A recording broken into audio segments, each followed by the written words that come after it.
अस्सलाम वालेकुम। Lecture 42 start करते हैं जी। सिब्बी ब्रदर्स वाला सवाल हम करेंगे जी। पास पेपर 15 है, पेज नंबर है जी 173,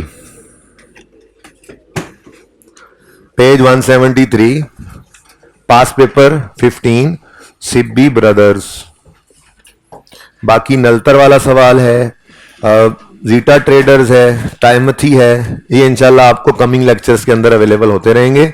यहाँ पे भी क्लास चलती रहेगी। ऑनलाइन वालों को तो मसला नहीं, उनके पोर्टल पे तरतीब से लेक्चर्स चलने हैं। एक 12 मिनट की वीडियो रिकॉर्ड की है, वो मैंने कह दिया यूट्यूब पे भी डाल दें, किसी के पेज पे भी डाल दें, आपको यहाँ प्ले भी करवा देता हूँ, ठीक है ना। उसके अंदर थोड़ी सी मैंने प्लानिंग शेयर की है, जो 5-6-7 छुट्टियाँ बन रही थी, वो इंशाल्लाह आपकी बचत हो गई है, ठीक है, छुट्टियों से। तो अदर इंफॉर्मेशन पहले पढ़ लेते हैं, ठीक है। वैसे वो कह रहे हैं general entries to correct above errors करो और compute the corrected gross profit, GP को भी करेक्ट करो, ठीक है। एक टाइमथी वाला सवाल है, वो आपको अवेलेबल होगा होपफुली कल, या कल शायद जीटा वाला हो। बहरहाल टाइमथी दोनों भी हो सकते हैं, मर्ज अगर हो गए तो। यही दो मैंने किए हुए, तो कल देख के किया था। तो टाइमथी वाले सवाल के अंदर बहुत जबरदस्त प्रॉफिट के ऊपर इंपैक्ट जो है वो आपको सीखने में मिलेगा।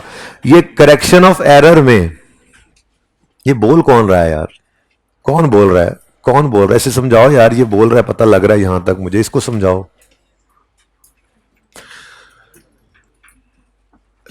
ये जो करेक्शन ऑफ एरर है और इसमें प्रॉफिट का इंपैक्ट है, इसको इजी मत लेना। IS 8 के अंदर भी इसने पूरे आबोताब के साथ चमकना है, इस करेक्शन ने भी और ये प्रॉफिट्स के ऊपर इंपैक्ट होने भी। तो जिसने यहां पे करेक्शन को इजी लिया, फिर IS 8 उसको टफ टाइम देगा। और जिसने यहां करेक्शन ऑफ एरर में अच्छी खासी मेहनत करके आए हो, सारा कुछ पता है आपको, तो थोड़ा सा जो सवाल करवाया जाए क्लास में, जो अवेलेबल हो, वो क्लास वाला सवाल भी करना है, होमवर्क वाला भी ट्राई करना है। खूब मेहनत करनी है इन दिनों के अंदर, इंशाल्लाह रही सही कसर भी निकाल देनी है आपने, ठीक है। तो करेक्शन ऑफ एरर पे मेहनत करोगे, इंशाल्लाह IS 8 में आपको कोई मसला ही नहीं होगा। आपको कि यार ये भी कोई टॉपिक है, लोग कहते थे नया है, बड़ा मुश्किल है, ये है वो है, कुछ भी नहीं होगा फिर, ठीक है। अच्छा चलें जी, अदर इंफॉर्मेशन पहले पढ़ते हैं, फिर सवाल को पढ़ेंगे।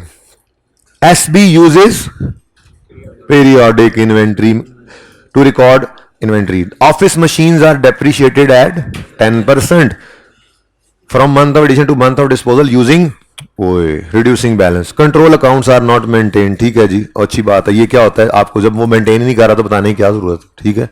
अच्छा, वैसे इंट्रो का टॉपिक है, लेकिन जरूरत नहीं है, उसको डिस्कस करने की जरूरत होती तो मैंने कर लिया होता। Okay, now trial balance of Sibi brothers, dealer of equipment and machines. Machine और इक्विपमेंट बेचता है ये, तो इसकी तो इन्वेंट्री में मशीन इक्विपमेंट होगा ना, ठीक है। बहरहाल वो कहते हैं इनका जो ट्रायल बैलेंस है वो did not agree as at 31 December 18 and the difference was carried to suspense account. अब नॉलेज चल रहा है बैक ऑफ द माइंड कि उनका ट्रायल बैलेंस नहीं एग्री हुआ होगा, तो जिस तरफ वजन कम होगा उन्होंने वहां सस्पेंस लिख के अकाउंट लिख दिया होगा, सस्पेंस अकाउंट, और वो उसका बैलेंस आ रहा होगा। डेबिट भी हो सकता है, क्रेडिट भी हो सकता है, ठीक है। और कह रहे हैं फाइनेंशियल स्टेटमेंट फिर उन्होंने उसी ट्रायल से बना दी। अब जाहिर सी बात है, उस फाइनेंशियल स्टेटमेंट में भी सस्पेंस ही आ रहा होगा। लेकिन फिर वो कहता है following during review following errors were detected. अब ये एरर्स डिटेक्ट हो गए, ये एरर्स को सही करेंगे तो सस्पेंस खत्म हो जाएगा। लेकिन लकीली सस्पेंस उसने बनाना रिक्वायर नहीं किया हुआ हमसे, ठीक है। तो बस ये है कि कोई ना कोई एंट्री सस्पेंस में पड़ रही होगी, सस्पेंस डेबिट या सस्पेंस क्रेडिट, लेकिन एंड पे आपको ये नहीं पता लगेगा कि सस्पेंस जीरो हुआ या नहीं हुआ, क्योंकि ना तो सस्पेंस का उसने बैलेंस दिया है कि कौन सा वाला आ रहा है, ना ही उसने ट्रायल का बैलेंस कोई डेबिट क्रेडिट दिया कि हम खुद निकाल लें, ठीक है ना। देते ना कि ट्रायल की डेबिट साइड का ये बैलेंस है, ट्रायल की क्रेडिट साइड का ये बैलेंस है, तो हम खुद भी निकाल लेते, ऐसा भी कुछ नहीं है। तो इसलिए सस्पेंस अकाउंट नहीं बनाएंगे हम। और वो अगर कह देता कि बनाओ तो फिर बना लेते, फिर बैलेंसिंग फिगर निकल आती। लेकिन अगेन उसने नहीं कहा हुआ, करेक्टिंग एंट्रीज हो जाए तो फिर सस्पेंस बनाना क्या मुश्किल है, ठीक है। अब हमने क्या करना है, पहले सिर्फ रेक्टिफाइंग एंट्रीज करनी है, और रेक्टिफाइंग एंट्रीज करने के बाद फिर ग्रॉस प्रॉफिट के ऊपर उसका इंपैक्ट देख लेना है, ठीक है। वही एक्सपेंस के बढ़ने से प्रॉफिट बढ़ जाता है, एक्सपेंस के कम, पता ही आप, एक्सपेंस के बढ़ने से प्रॉफिट कम होता है, होश करो। अच्छा जी, चलो सवाल करें जी। During review following errors were detected. अच्छा जी, अब पर्चे के अंदर कैसे सवाल करना है वो तरतीब आपको मैं पहले ही समझा चुका हूं कि आप मेन पेज छोड़ा करें। अब वो प्रैक्टिस यहीं शुरू कर दें। मैं तो कहता हूं मैंने तो हर सवाल के अंदर ओरिजिनल, रॉन्ग, रेक्टिफाइंग की तरतीब ही रखनी है, लेकिन अब आप सवाल कैसे किया करें, आप ओरिजिनल रॉन्ग को, अल्लाह करे आमने सामने वाले सफे पे सवाल आ जाए, तो ओरिजिनल और रॉन्ग को वर्किंग में करें, रेक्टिफाइंग के लिए पहला सफा मेन। ठीक है, तो ऐसे ही ट्राई करना शुरू करें, और अगर नहीं करना फिलहाल तो पर्चे में ऐसे ही करना, यहां पे बेशक 3 कॉलम बना लो। ठीक है, कंफर्टेबल जैसे हो क्लास में वैसे ही कर लो। अच्छा, अब यहां पे हमारे 3 कॉलम्स बनने हैं, ओरिजिनल, रॉन्ग और रेक्टिफाइंग। लेकिन काम पहले आपने करना है, ओरिजिनल एंट्री आपने पास करनी है, रॉन्ग एंट्री पास करनी है। दिल डर रहा हो कि गलती ना हो जाए तो 6 महीने जाया कर देना, फिर सफा बचा लेना, या एक सफा जाया कर लेना और 6 महीने बचा लेना। एंट्री करो, मैं ये कह रहा हूं दलेरी से एंट्री करो, ये ना करो कि गलत होगी तो फिर सफा जाया होगा, 6 महीने बच जाएंगे। मैं फिर साथ साथ करवाता हूं, जल्दी से, शाबाश, जल्दी से।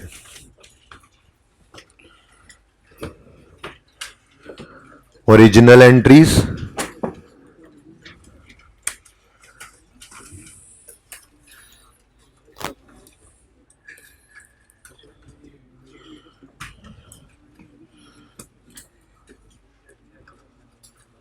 रॉन्ग एंट्रीज,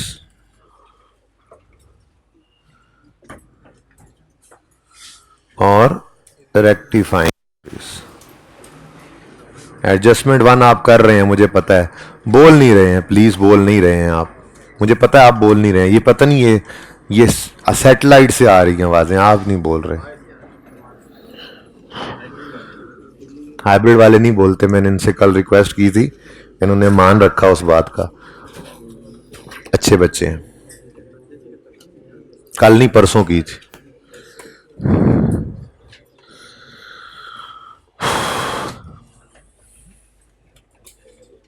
जी, अगर आप लोगों के रजिस्टर खुल गए हो तो बताएं किसी ने पहली एंट्री कर ली है? 5-7 बच्चे हैं।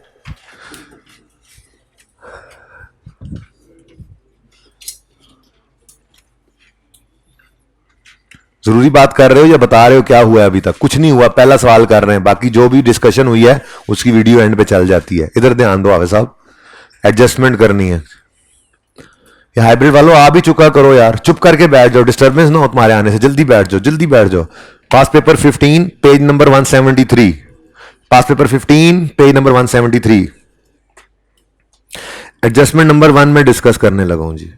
अ सेल्स इनवॉइस ऑफ 24, आगे ना पढ़ो कि क्या हुआ, सेल इनवॉइस है, इनवॉइस का मतलब आपको कहा था इनवॉइस जब बिल हो तो क्रेडिट ही अज्यूम किया करो। ठीक है, तो ओरिजिनल एंट्री पहले कर लो, यानी डेटर डेबिट सेल्स क्रेडिट होना चाहिए 24,000। पूरा लिखूं या 24 लिख लूं यार, छोटी फिगर्स भी आ रही हैं आगे, बाद में मुसीबत पड़नी है, 24,000 ही लिख लेते हैं। तो 24,000 से डेटर डेबिट, और थोड़ी सी जगह और बना लेते हैं यार, कोई मसला नहीं, इधर तो खुली डुल्ली जगह है, ऐसे तो नहीं काम चलेगा।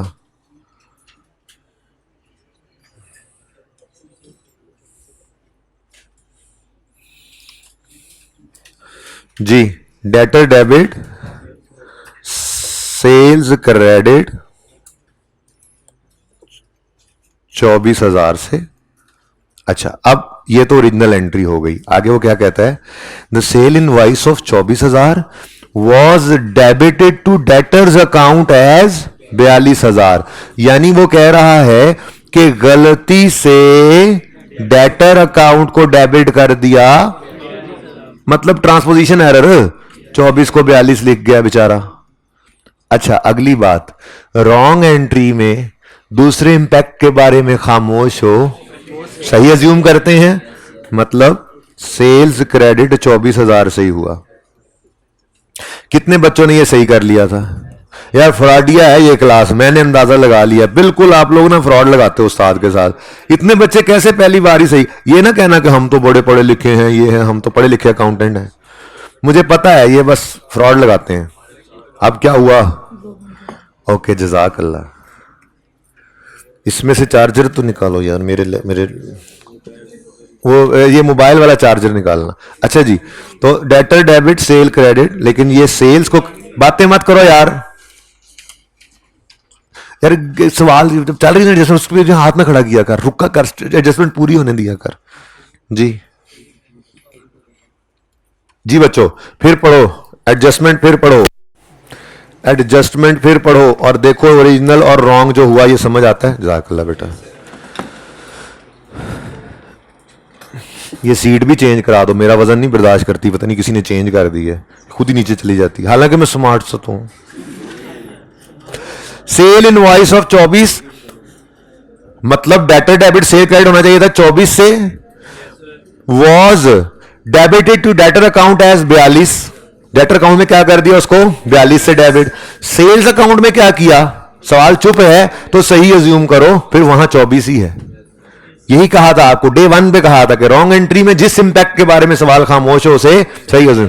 ये डेबिट क्रेडिट बराबर नहीं है रॉन्ग एंट्री में, ये होना भी चाहिए कुछ एंट्रीज में, क्योंकि वो कह रहा है सस्पेंस अकाउंट क्रिएट हुआ है। सस्पेंस ऐसे क्रिएट नहीं होता जब तक रॉन्ग एंट्रीज में डेबिट क्रेडिट बराबर ना होने वाली एंट्रीज ना हो गई हो। ठीक है, तो सही करा दो भाई, सही करा। डेटर डेबिट होना था 24 से, हो गया 42 से, मतलब ज्यादा डेबिट हो गया, तो सही करने के लिए कर लो, यहां पे मैं जरा 1000 यूज कर लूं वर्किंग में। 42 माइनस 24 जी 18 से ज्यादा डेबिट हो गया था, तो सही करने के लिए 18,000 से क्रेडिट कर लो। ठीक है जी, और डेबिट, अच्छा चलो तरतीब से चलते हैं। से डेटर डेबिट होना था 24 से, हो गया 42 से, तो 18 से ज्यादा डेबिट हो गया, सही करने के लिए क्या कर दो क्रेडिट। सेल्स क्रेडिट होना था 24 से, 24 से ही हो गया, कुछ ना करो। अब फिर चारों शाने चित हो चुके हैं आप, तो अब क्या करेंगे, मजबूरन कुछ नहीं नजर आया तो सस्पेंस को डेबिट करना है। ठीक है, पहली एडजस्टमेंट में कोई मसला है तो बताएं। अब पूछ सवाल मेरे चांद मास्क वाले, मैं यही कहता हूं दरमियान में ना, बीच में तो ऐसे रोक जाता है मुझे यार, तो उस्ताद ज्यादती करता है उस्ताद। It's okay, no problem. तुम लोगों की सारी गलतियां करने से पहले ही माफ है,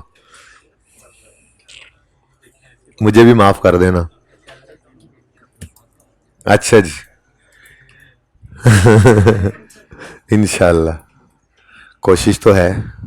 ओके, अच्छा जी सुने, साथ के साथ ना, हालांकि है तो पार्ट बी, लेकिन करते चलें बात, तो कोई हर्ज नहीं है। तो है आपको जी, तो सुनो सुनो सुनो, मुझे बताओ बी रिक्वायरमेंट क्या है, प्रॉफिट के ऊपर इंपैक्ट देखना है। तो इस एडजस्टमेंट का प्रॉफिट पे क्या इंपैक्ट आएगा, प्रॉफिट पे इंपैक्ट आता है इनकम्स और एक्सपेंसेस का, अगर रेक्टिफाइंग एंट्री में हिट हो तो। यहां तो कोई इनकम नहीं, कोई एक्सपेंस नहीं। डेटर ये बैलेंस शीट आइटम है, रेक्टिफाइंग एंट्री में ये हिट हो रहा है, इसलिए कुछ नहीं करना। ठीक है, बी रिक्वायरमेंट का पर इस एडजस्टमेंट का कोई असर नहीं आएगा। ठीक है, पढ़ोगे ना, पढ़ते रहोगे ना ईद तक, ईद के बाद तक रोज का काम रोज करते रहोगे ना, पास होना है ना इस दफा इंशाल्लाह। हाँ ठीक है बेटा, प्रोविजन होती तो इफेक्ट होता, लेकिन अदर इंफॉर्मेशन में वैसे पढ़ा आया हूं, उसमें प्रोविजन को उसने जिक्र ही नहीं किया। ठीक है, प्रोविजन होती तो बिल्कुल इफेक्ट होता। भाई ने क्या कमाल बात कर दी, सुभान अल्लाह, बोलो सुभान अल्लाह। अच्छा, अगर प्रोविजन होती तो डेटर हिल गया था, प्रोविजन ने हिल जाना था। प्रोविजन के बढ़ने पे एक्सपेंस कम बढ़ जाता है, प्रोविजन के कम होने पे एक्सपेंस रिवर्स हो जाता है, तो फिर वो इंपैक्ट पड़ जाता। पर चूंकि प्रोविजन का कोई रेट वेट नहीं गिवन, अच्छा सिर्फ रेट भी गिवन होता तो पता लग जाता कि यार प्रोविजन वो क्रिएट करते हैं, तो फिर हमें फिर करते क्या, चलो अच्छा ऐसे ही डेटर क्या हो रहे हैं कम, तो प्रोविजन को भी क्या होना चाहिए कम। प्रोविजन की नेचर है क्रेडिट, सिखा दिया था, प्रोविजन की नेचर है क्रेडिट, क्रेडिट नेचर की चीज कम होनी हो तो करते हैं डेबिट, तो डेबिट प्रोविजन एक्सपेंस क्रेडिट, तो ये एक्सपेंस का क्रेडिट प्रॉफिट को हिट करता जाके, एक्सपेंस का कम होना प्रॉफिट को बढ़ा देता, लेकिन ऐसा कुछ भी नहीं हुआ। अच्छा जी, नेक्स्ट एडा में डॉक्टर जरा मरीज चेक कर रहे हैं। नेक्स्ट एडजस्टमेंट करो करो करो, शाबाश। 6 महीने बचाओ, सफा ना बचाओ, खुद करो, शाबाश। गलत मलत जो भी हो कर दो जल्दी से, शाबाश। आपके पास सिर्फ 1 मिनट है, खामोशी से करें, कोशिश करें खुद ही कर लेना। साथ वाले ने पर्चे में जाना है ना, उस्ताद ने, शाबाश। जैसे कब्र में हम हालने जाना है, सॉरी यार, साथ हो जाओ थोड़ा सा भाई। मैं खुद तो पढ़ लूं। ओले फिर सस्पेंस वाला ही रोड़ा है। हाँ जी हाँ जी, 1 मिनट है पूरा, आधा मिनट गुजरा, भी आधा है। सवाल खुद करना असल कमाल है। मैंने कर दिया समझा के, आपने नोट कर लिया, कोई कमाल नहीं है। शाबाश, हिम्मत करो।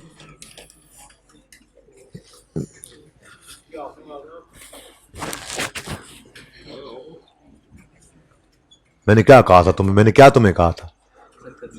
अच्छा जी जी जी, सारा कुछ ही करना है और करनी ही रेक्टिफाइंग है। पर्चे में ओरिजिनल रॉन्ग करके आ जाना, फिर रेक्टिफाइंग ना करना, नंबर मिलेंगे।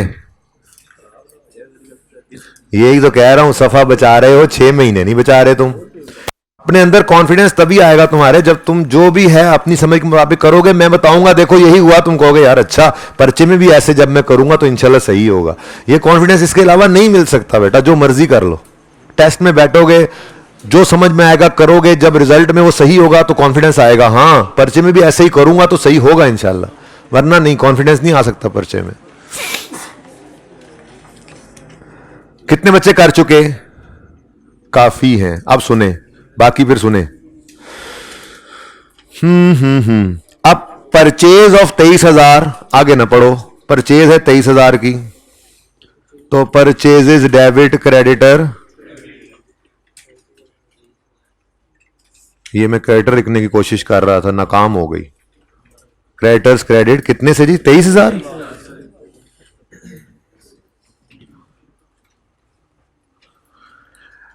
अच्छा जी, was entered in purchase day book as 32,000। यार पता नहीं क्या अजीब आदमी है ये, दवाई लेके नहीं मेरे ख्याल में इसने आज आया हुआ था अकाउंटेंट हमारा। परचेज 23 की थी, परचेज में रिकॉर्ड कर गया 32,000 और यहीं पे नहीं रुका, and posted to creditors account as, aeroplane ना हो तो क्रेडिटर्स क्रेडिट 3200। कोई नहीं जी, ओरिजिनल रॉन्ग पता लग गई हमें, रेक्टिफाइंग करना अब कोई मसला नहीं है। परचेजेस ने डेबिट होना था 23 से, हो गई 32 से, ज्यादा डेबिट हो गई तो सही करने के लिए, अच्छा 32 और 23 का डिफरेंस। अब देखो ना, ये 32 पहले लिखो या, हाँ ठीक है यार, तो 4 बंदे ने बोलते रहे 9,000 ही होना है, चुप कर जा हूं। अच्छा, मैं ये कह रहा हूं, आपने इंपैक्ट सोच लिया ना कि परचेज को क्रेडिट करना है, तो चाहे इधर 32 लिखो चाहे 23 लिखो, फिर इससे फर्क नहीं पड़ता, क्योंकि आपने क्रेडिट इंपैक्ट सही लिख लिया है। आगे फिगर चाहिए 9, ये दोनों का डिफरेंस ही लेना है। मैं इसलिए कह रहा हूं कि रिलैक्स रहो, ये भी ना सोचने बैठ जाओ, इस पर भी 5-10 सेकंड ना लगा दो, 32 पहले लिखे या 23।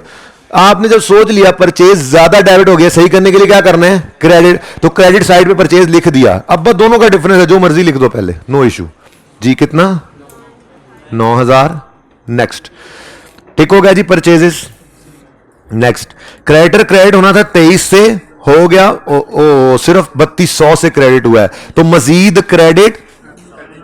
क्रेडिट करना पड़ेगा। देखो देखो देखो, क्रेडिटर को क्रेडिट करना था 23,000 से, तो क्रेडिट हुआ सिर्फ 3200 से, तो कम क्रेडिट हुआ ना, सही करने के लिए मजीद क्रेडिट कर दोगे। तो कितना मजीद? तो ये आप ठहर जाओ, मुझे तो लिखना 23 माइनस 3.2, अब कैलकुलेटर पे पूरा लिखना, 19,000। अच्छा 800 भी है, ओए होए होए। चलो नेक्स्ट, और लो सारे टिक हो गए, सारे टिक हो गए, एंट्री पूरी। रेक्टिफाइंग एंट्री ऐसे छोड़ देते हैं, सस्पेंस। रेक्टिफाइंग एंट्री ऐसे नहीं छोड़नी, सब कुछ टिक हो गया, चारों चीजें टिक हो गई हैं, एंट्री पूरी नहीं हो रही, तो फिर buffalo is brown. Suspense account को कर दो डेबिट, और अब कितने से करो? ठीक है जी। अच्छा जी, ये तो आपकी रिक्वायरमेंट 1 पूरी होगी, करेक्टिंग एंट्री उसने कहा था कर दें। अब मुझे बताएं, इस एडजस्टमेंट को देख के ये रिक्वायरमेंट बी के प्रॉफिट को हिट करेगी? करेगी, क्योंकि purchase is like an expense है, तो वो बढ़ रहा है या कम हो रहा है ये भी देख लेंगे, पर ये हिट करेगी जरूर। अच्छा, एक बारीक सी बात और भी है, उसने जीपी पे इंपैक्ट मांगा है। जो आपको लेक्चर मिलेगा ना नेक्स्ट इंशाल्लाह कल, जिसमें टाइमिथी वाला होपफुली डिस्कस होगा, होपफुली टाइमथी वाला है, अब वो साकिब नहीं बैठे, उनको याद है, उन्होंने लिखा था। तो उस टाइमथी वाले सवाल के अंदर जीपी पे और नेट प्रॉफिट पे दोनों पे असरात एडजस्टमेंट्स के देखे थे। वो तो लेवल बना देगा आपका इंशाल्लाह इस प्रॉफिट की करेक्शन वाले कॉन्सेप्ट में। लेकिन अच्छा है पहले सिर्फ सिब्बी वाला हो जाए, प्री वालों ने वो पहले से किया हुआ था, ठीक है, टाइमथी वाला पहले किया था तो उनका सिब्बी रहता था, तो ये आप वाला लेक्चर आज उनको मिलेगा, ठीक है ना। प्री वाले बच्चों को इंतजार कर रहे हैं आपके इस लेक्चर का, आज दे आर वेटिंग। अच्छा चलें जी, रिक्वायरमेंट 1 भी पूरी होगी और 2 के ऊपर भी इसका इंपैक्ट आएगा। जब रिक्वायरमेंट 2 शुरू करेंगे तो तब देख लेंगे, ठीक है ना, तब की तब देखेंगे। आ जाओ, लो जी, सुभान अल्लाह करें। आपके साथ मेरी ये बात हुई है कि करेक्शन करते हुए अगर क्लोजिंग पीरियोडिक सिस्टम हो और क्लोजिंग स्टॉक की एडजस्टमेंट आ जाए तो सिर्फ क्लोजिंग स्टॉक पे इंपैक्ट देख के दूसरा इंपैक्ट कॉस्ट ऑफ सेल को डाला करो। यही तो कल के लेक्चर में आपको समझाया जाएगा, ठीक है। और इत्तेफाक से सुनो सुनो सुनो, आज के लेक्चर में भी यही बात मैं कर रहा हूं आपके साथ, ठीक है। लेकिन पहले आप ट्राई करेंगे, जाहिर है 1 मिनट सोच तो लें, सोचने में तो कोई हर्ज नहीं, सोचने का तो बिल नहीं आता। एडजस्टमेंट नंबर थ्री,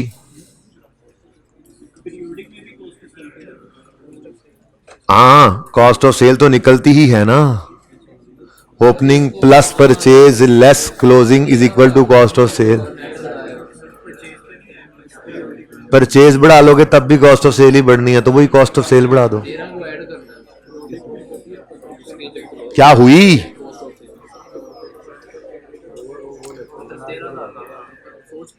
सोच लिया, कहीं सज्जे खब्बे गलत मलत, सज्जे खब्बे लिख लो, लिख लो।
अच्छा जी, an item was included in closing inventory, यार ये किसी को चेंज करवा दें बुलवा के।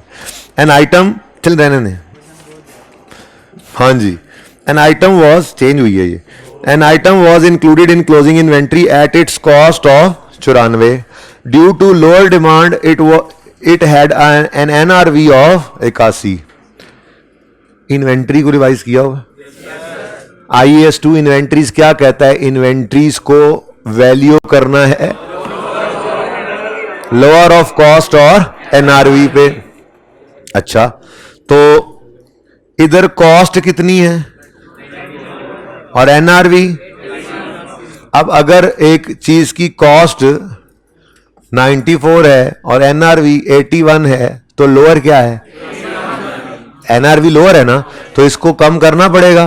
बोलो, इसका मतलब स्टॉक, क्योंकि वो कह रहा है कि क्लोजिंग इन्वेंट्री जो हमने काउंट की होगी पीरियोडिक में और फिर रेट लगा के जो निकाली होगी, जिसकी एंट्री हमने की होगी कॉस्ट ऑफ सेल से क्रेडिट करके क्लोजिंग स्टॉक बैलेंस शीट में डेबिट, क्लोजिंग स्टॉक की एंट्री इन्वेंट्री के टॉपिक में करवाई थी, stock debit cost of sale, ये जो एंट्री हमने की होगी, जाहिर पीरियोडिक सिस्टम है ना, तो फिजिकल काउंट करके इन्वेंट्री निकालते हैं। तो वो कह रहा है इस इन्वेंट्री में जो आपने निकाली होगी, क्योंकि ट्रायल बन गया, फाइनेंशियल स्टेटमेंट बन गई है ना, उसके अंदर, उस इन्वेंट्री के अंदर एक आइटम पड़ा है जो कॉस्ट पर इंक्लूडेड है। पढ़ो जरा, an item was included in closing inventory at its cost of 94। वो उस क्लोजिंग स्टॉक में पड़ा कितने पे है, 94 पे, लेकिन उसकी एनआरवी कितनी है, 81। अब वो 94 पे जो वहां पड़ा है तो सही पड़ा है या गलत पड़ा है, हमें उसको 94 से 81 पे लाना है। तो कितना कम करना है? कितना? 13,000। लो 13,000 से इसको क्या करना है? कम। अच्छा अब एक शॉर्टकट है, पहले ये सुन लो फिर अज्यूम करके भी यहीं पे पहुंचाऊंगा, ठीक है? शॉर्टकट ये है, बड़े ध्यान से सुन लो, यही शॉर्टकट इंशाल्लाह आपको टाइमथी वाले सवाल के अंदर और एक और सवाल के अंदर भी डिस्कस होगा लेक्चर्स के अंदर, और जो प्री वाले हैं उनको भी, क्योंकि जब भी सवाल में डिस्कशन एडजस्टमेंट आती है तो डिस्कशन दोबारा होती है, ठीक है? शॉर्टकट क्या है? पीरियोडिक सिस्टम हो और क्लोजिंग स्टॉक की एडजस्टमेंट आ जाए, पीरियोडिक सिस्टम हो, क्लोजिंग स्टॉक की एडजस्टमेंट आ जाए, तो आसान हल बता रहा हूं। क्लोजिंग स्टॉक क्या है? स्टॉक क्या है? एसेट है। तो सिर्फ ये हो कि क्लोजिंग स्टॉक को सही करने के लिए हमें कम करना पड़ेगा या बढ़ाना पड़ेगा। अब इसको क्लोजिंग स्टॉक पे सोचना ना बड़ा आसान है, क्योंकि एसेट है। अगर सही करने के लिए एसेट को कम करना है तो एसेट का कम होना क्या होता है? क्रेडिट। और अगर इसको सही करने के लिए बढ़ाना है तो क्लोजिंग स्टॉक एसेट है, एसेट को बढ़ाने के लिए क्या करोगे? डेबिट, ठीक है? अब आपने क्या करना है? आपने सिर्फ इस इंपैक्ट को सोच के कि हमने क्लोजिंग स्टॉक को क्या करना है, बढ़ाना है तो डेबिट, दूसरा impact cost of cell credit, और अगर कम करना है तो क्लोजिंग स्टॉक क्रेडिट, दूसरा इंपैक्ट खामोशी से डेबिट कर दो, कॉस्ट ऑफ सेल। क्यों? बेसिक्स याद है? बेसिक्स के अंदर आपको याद है कि कॉस्ट ऑफ सेल निकालते हुए क्लोजिंग स्टॉक माइनस होता था, तो अगर क्लोजिंग स्टॉक को चेंज करेंगे तो कॉस्ट ऑफ सेल चेंज होगी। अच्छा इसकी तफसीली बात इंशाल्लाह IS 8 के पहला दूसरा तीसरा चौथे लेक्चर में जाके, IS 8 का जो आपको चौथा लेक्चर मिलेगा ना, शायद कंबाइन होके दो होके वो एक दिन में भी आपको 2 और 2 मिल रहे हो, बहरहाल वो जो IS 8 का चौथा लेक्चर होगा जिसमें मैंने मोहानी मैन्युफैक्चरिंग वाला सवाल करवाना है, क्वेश्चन बैंक 2, ठीक है? उसमें जाके ये बात बड़ी तफसील से डिस्कस होगी, वहां पे समझाया भी हुआ है बच्चों को, ठीक है ना? लेकिन फिलहाल सिर्फ शॉर्टकट से ही काम चलाओ, ठीक है ना? इतना पता लग गया कि क्लोजिंग स्टॉक ने अगर छिड़ना है तो कॉस्ट ऑफ सेल ने भी छिड़ना है। क्यों? क्योंकि माइनस कॉस्ट ऑफ सेल की फिगर निकलती है क्लोजिंग स्टॉक के माइनस होने से, तो माइनस होने वाली फिगर को अगर आप चेंज करोगे तो कॉस्ट ऑफ सेल ने भी चेंज ही होना है ना। एक फिगर जो कॉस्ट ऑफ सेल के घर में कौन कौन से अफराद होते हैं? Opening stock, purchases, closing stock. तो ये एक घर के अफराद हैं जिनमें 1, 2 और तीसरा माइनस होता है। इनमें से कोई भी चीज हिल जाए तो क्लोजिंग स्टॉक ने, कॉस्ट ऑफ सेल ने तो हिल ही जाना है ना, ठीक है? तो मैं ये सिर्फ कह रहा हूं कि फिलहाल जुगाड़ जो कि बड़ा जबरदस्त है पर्चे को पास करने के लिए, कॉन्सेप्ट्स तो आते ही रहेंगे साथ साथ, पूरी लॉजिक भी होगी, लेकिन फिलहाल पर्चे की हद तक आसान हल बता रहा हूं, ठीक है? क्या करोगे? करेक्ट, गलती हो गई तो ये देखो स्टॉक ज्यादा हुआ है, ज्यादा सही करने के लिए स्टॉक को ज्यादा करना है या कम करना है? करेक्शन करने के लिए स्टॉक को बढ़ाना पड़ेगा या कम करना पड़ेगा? अगर करेक्शन करने के लिए क्लोजिंग स्टॉक को बढ़ाना है तो एसेट है, closing stock is an asset, बढ़ाने के लिए क्या करोगे? डेबिट, दूसरा इंपैक्ट बिना सोचे कॉस्ट ऑफ सेल को डाल दो, क्रेडिट। और अगर करेक्शन करते हुए क्लोजिंग स्टॉक को कम करना पड़ रहा है तो क्लोजिंग स्टॉक एसेट है, कम करने के लिए क्या करोगे? एसेट को कम करना हो तो क्रेडिट, दूसरा इंपैक्ट कॉस्ट ऑफ सेल को डेबिट कर दो। ये प्रूफ भी करते हैं अभी, आपको सही नतीजे पहुंचोगे। लेकिन मैं कह रहा हूं शॉर्टकट क्या है? स्टॉक की गलती सही करनी हो तो ना ओरिजिनल एंट्री करना ना रॉन्ग एंट्री करना, डायरेक्ट सोचना। क्या? स्टॉक में 94 पे एक चीज पड़ी है जो 81 पे होनी चाहिए थी, यानी कि ज्यादा पड़ी है, कम करनी है, तो 13,000 से स्टॉक को कम करेंगे तो ये चीज सही औकात पे आ जाएगी। तो 13,000 से क्लोजिंग स्टॉक को कर दो कम। अब क्लोजिंग स्टॉक क्या है? एसेट। एसेट को कम करना हो तो डेबिट करते हैं या क्रेडिट? तो क्लोजिंग स्टॉक को आपने कर दिया क्रेडिट 13,000 से, और उसके बाद इधर देखो, आंखें बंद करके कॉस्ट ऑफ सेल्स को डेबिट कर दो, ठीक है? अच्छा आपने तस्वीर बनानी होती है ना, इसलिए अब मैंने तो फिर ये जी स्टूडेंट जी इन्वेंट्री को ही क्लोजिंग स्टॉक कहते हैं, इन्वेंट्री को ही किया है। इन्वेंट्री लिख लो चंदा, इन्वेंट्री लिख दूं? उन्होंने क्या लफ्ज लिखा हुआ था? अच्छा उन्होंने इन्वेंट्री लिखा हुआ था, ये लो यार, क्लोजिंग स्टॉक नहीं यार, क्लोजिंग स्टॉक भाई को पसंद नहीं आया, क्लोजिंग इन्वेंट्री लिख लें जी। आप इन्वेंट्री लिख लो, अब मैं दोबारा नहीं मिटा रहा, तुम सिर्फ इन्वेंट्री लिख लो। किधर गया? लिख लो, बिल्कुल सही है, ठीक है, कोई मसला नहीं है, ओके? फॉर एग्जाम्पल नहीं, जब ओपनिंग आएगा तो देखेंगे।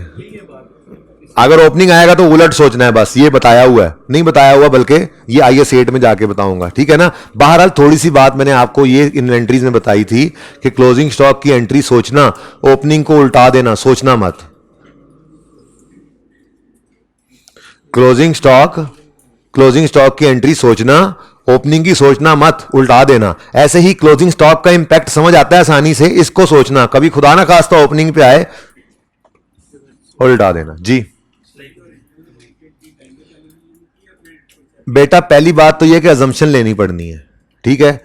कुछ अज्यूम करो कि टोटल स्टॉक कितना है, क्योंकि स्टॉक असल में कितना था वो एंट्री नहीं है, ठीक है। चलो कुछ अज्यूम करते हैं, मिसाल के तौर पे ये जो है 94,000 है। मैं कहता हूं जी मिसाल के तौर पे हमारी इन्वेंट्री जो टोटल जो हमने काउंट करके पहले, जिसकी गलती सही करने से पहले की बात कर रहा हूं, इन्वेंट्री जो है वो क्लोजिंग मिसाल के तौर पे इन्वेंट्री वो 2 लाख रुपए, ठीक है, 2 लाख रुपए, ठीक है। तो इन्होंने 2 लाख से एंट्री पास, स्टॉक की एंट्री, क्लोजिंग स्टॉक की एंट्री बताओ। भाई कह रहे थे इन्वेंट्री, अब लिखवा दी उन्होंने, अब इधर भी इन्वेंट्री लिखो, inventory debit cost of sales credit, यही एंट्री करते हो ना क्लोजिंग स्टॉक की, ये उन्होंने कर रखी है, ठीक है। अब पता चला कि इसके अंदर और भी चीजें पड़ी हैं, लेकिन एक आइटम ऐसा है जो इसमें 94 पर शामिल है, 94,000 रुपए। इसको 94 से कम करके लाना है हमने 81,000 रुपए। इसका मतलब 13,000 इसमें से माइनस करके आंसर आता है। यानी कि आप यूं कहें कि इन्वेंट्री क्लोजिंग बनती थी 187 की, गलती से 2 लाख के ऊपर 1,87,000 की इन्वेंट्री बनती थी ना, एक चीज उसमें गलत ऐड हुई पड़ी है भाई। NRV पे लाएं तो इन्वेंट्री हमारी टोटल कितनी बनती है, ये मैंने सब अज्यूम किया है, 2 लाख, सब 2 लाख अज्यूम किया हुआ, ठीक है ना। तो अज्यूम कर रहा हूं मैं कि 2 लाख की इन्वेंट्री उन्होंने रिकॉर्ड की, हालांकि इसके अंदर एक चीज 94 की कॉस्ट पे पड़ी है, जबकि उसकी NRV तो 81 है। तो फिर अगर उसको NRV पे लाएं तो इन्वेंट्री दरअसल कितनी औकात पे पड़ी थी, 1,87,000 पे। यानी ओरिजिनल एंट्री होनी चाहिए थी, बोलो बोलो बोलो, क्लोजिंग स्टॉक या क्लोजिंग इन्वेंट्री, इन्वेंट्री लिखवा के भाई ने वक्त ही पाता, मैं ना कंफर्टेबल सी, क्लोजिंग स्टॉक डेबिट, बोलूंगा स्टॉक ही, क्लोजिंग स्टॉक डेबिट और कॉस्ट ऑफ सेल्स क्रेडिट होना चाहिए था 187,000 से, पर हो चुका है 2 लाख से। अब इन्वेंट्री ने डेबिट होना था 187 से, हो गया 2 से, सही करने के लिए क्रेडिट कर लो 13 से। कॉस्ट ऑफ सेल ने क्रेडिट होना था 187 से, हो गया है क्रेडिट 200 से, तो सही करने के लिए 13 से डेबिट कर लो। अब एक तो अजम्पशन भी ली 2 लाख की, फिर ओरिजिनल और रॉन्ग एंट्री भी पास की, और नतीजा तो वही निकला है, मुड़ जोड़ के बोर्ड है जी। तो इसका कोई फायदा है, इतना काम करने का कोई फायदा है। अब चलो चूंकि मैंने लिख दी है इसलिए मैं मिटाता नहीं हूं, पर काट जरूर दूंगा भाई, ये ना किया करो, ये ना किया करो। और अगली बात भी सुनो, ये मैंने क्या किया है, ये अज्यूम किया है, बल्कि इसको रेड से ही लिखो, ये क्लोजिंग इन्वेंट्री मैंने अज्यूम किया है, ओके। ये मुझे अज्यूम भी करना पड़ा, स्टॉक तो उसने दिया ही नहीं हुआ था, तो कितनी मुसीबतों से गुजर कर इधर पहुंचे हैं। एक तो 2 लाख अज्यूम करना पड़ा, फिर उसमें से सही वाली एंट्री अलग करनी पड़ी, गलत वाली एंट्री जो हो गई है वो अलग करनी पड़ी, फिर इंपैक्ट सोच के निकालना पड़ा, तो अल्टीमेटली कहां पहुंचे, उसी 13,000 पे। तो इतना आसान हल तो बता दिया है कि करेक्शन में देखो क्लोजिंग स्टॉक को बढ़ाना है या कम करना है। अगर बढ़ाना है तो क्लोजिंग स्टॉक एसिड है, डेबिट करो, दूसरा इंपैक्ट आंखें बंद करके कॉस्ट ऑफ सेल को डाल दो, क्रेडिट। और अगर क्लोजिंग स्टॉक करेक्शन के अंदर कम करना है तो क्लोजिंग स्टॉक एसेट है, क्रेडिट, दूसरा इंपैक्ट कॉस्ट ऑफ सेल को डेबिट कर दो। जो मर्जी सोचो, अल्टीमेटली पहुंचोगे यहीं पे। ये जुगाड़ है, ठीक है, जुगाड़ नहीं है, शॉर्टकट है जी। स्टूडेंट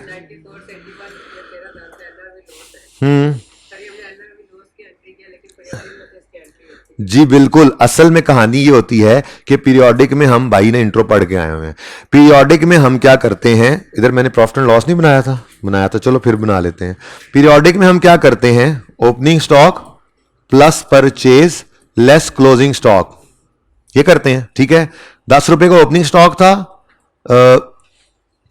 900 रुपए की परचेज थी, और 15 रुपए का, 15 कम है, 35 रुपए का क्लोजिंग स्टॉक था। जरा बताना कॉस्ट ऑफ सेल कितनी है जी, 875।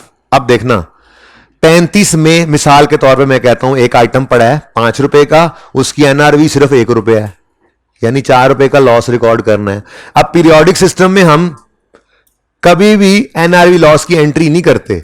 हम क्या करते हैं, हम कहते हैं क्लोजिंग स्टॉक तुम ही सही हो जाओ, और जैसे ही हम इसको 31 पे लाते हैं, इसको 31 पे लाते हैं, 31 पे, बल्कि यहीं पे जगह बनी हुई है इत्तेफाक से, इसको हम लाते हैं 31 पे, तो ये स्टॉक कम होता है, कॉस्ट ऑफ सेल, आंसर बताओ, आंसर बताओ, 871 नहीं हो सकता, लॉस चार्ज होने से कॉस्ट बढ़ती है। अब ये क्या हुआ, हमने एंट्री नहीं की, हमने क्लोजिंग स्टॉक को कम किया, कॉस्ट ऑफ सेल बढ़ गई, लॉस खुद ब खुद चार्ज हुआ।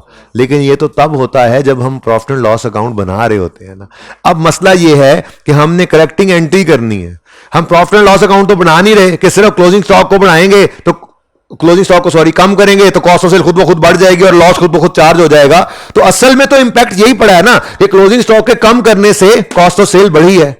अब ये डबल एंट्री करके मजबूरन बताना पड़ा हमें। आप बिल्कुल सही फरमा रहे हैं, ये बात वैसे रिवीजन वाली क्लास में नहीं की हुई है, ठीक है, क्योंकि उसके अंदर मैंने लॉसेस की बात ही नहीं की। अब नॉर्मल लॉस की बात अगले सवाल में आ रही है, टाइम थी में गालिबन या जीटा में किसी एक में है। नॉर्मल लॉस या एनआरवी लॉस की बात नहीं की हुई, तो एनआरवी लॉस की बात यहां पे हो गई। परपेचुअल सिस्टम में मजबूरी है एनआरवी लॉस की एंट्री करना, क्योंकि इन्वेंट्री का लेजर बन रहा होता है, वहां पे आपको cost of sale debit inventory credit करना ही पड़ता है। एंट्रीज पे जाएंगे, आज एंट्रीज बढ़ाएंगे भाई के सवाल की बरकत से।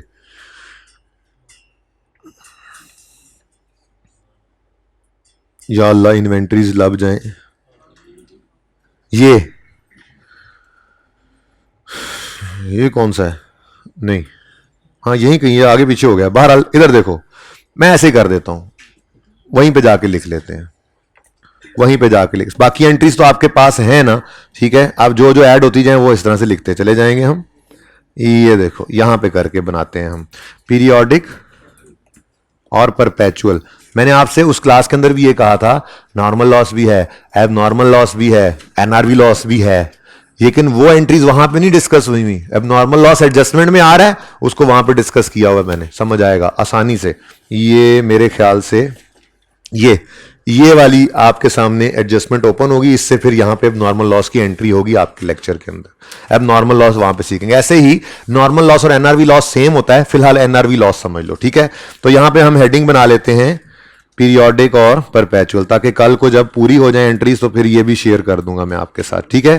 पीरियोडिक परपेचुअल बहुत इंपॉर्टेंट डिस्कशन है जी। पीरियोडिक परपेचुअल में फर्क, पीरियोडिक में परचेजेस का अकाउंट बनता है, परपेचुअल में इन्वेंट्री का।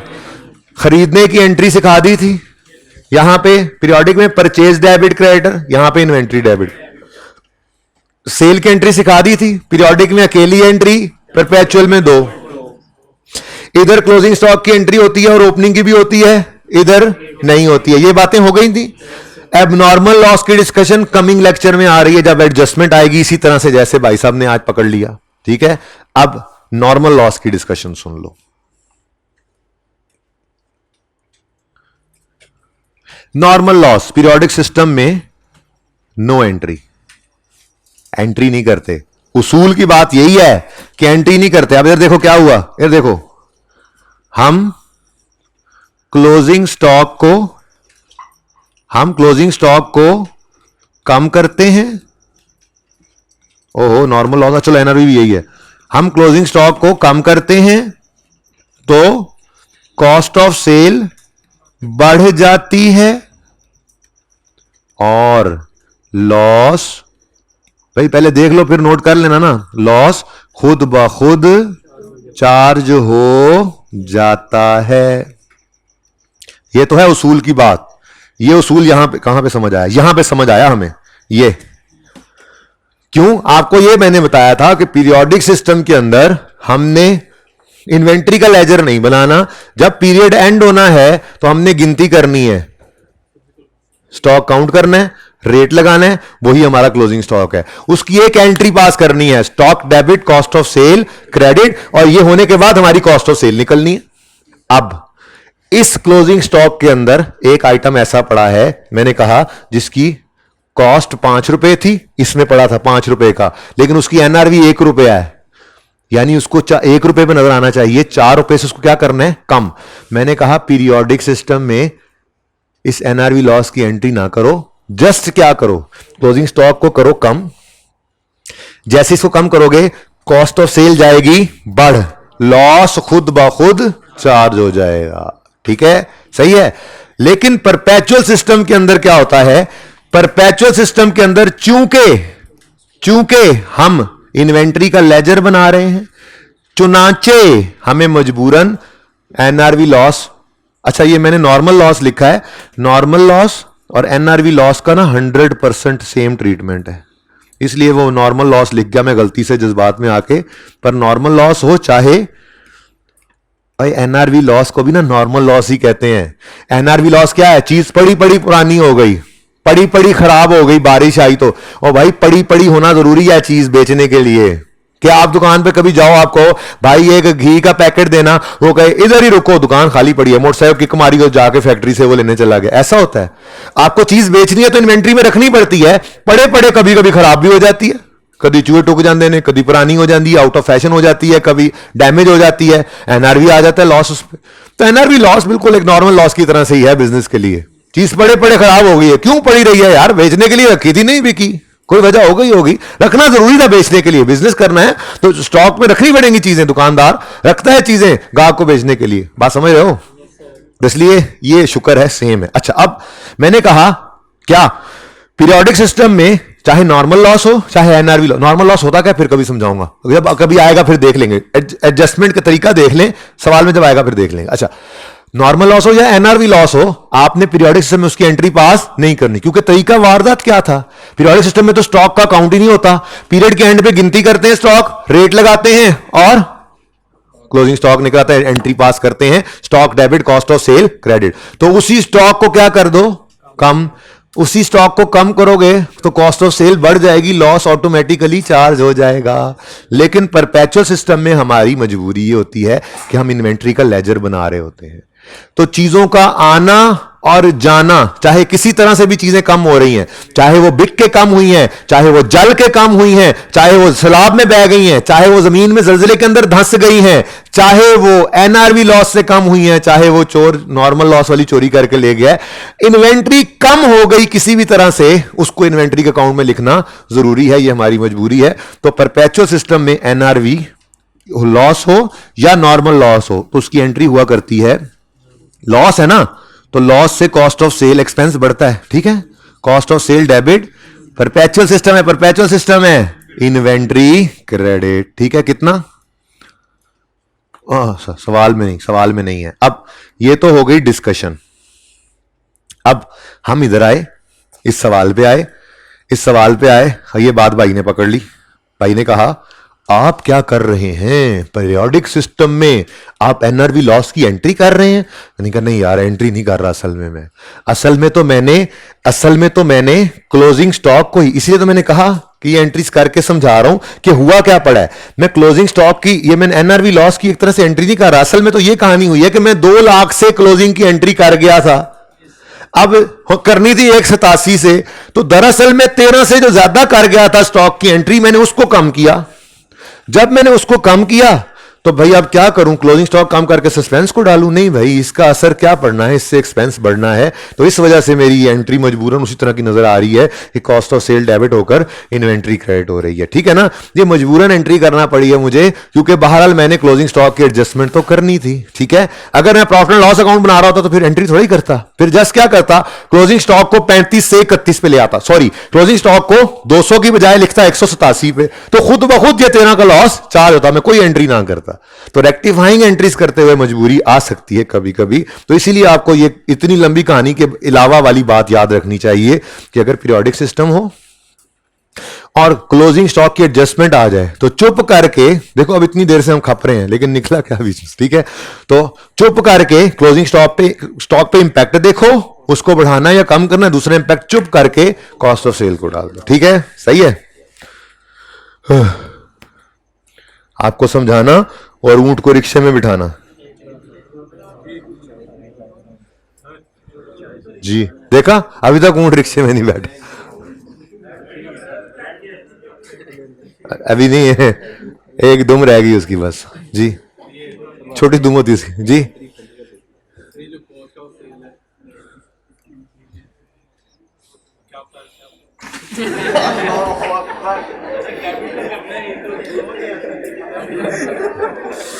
जी कोई बात नहीं, पूछे। हाँ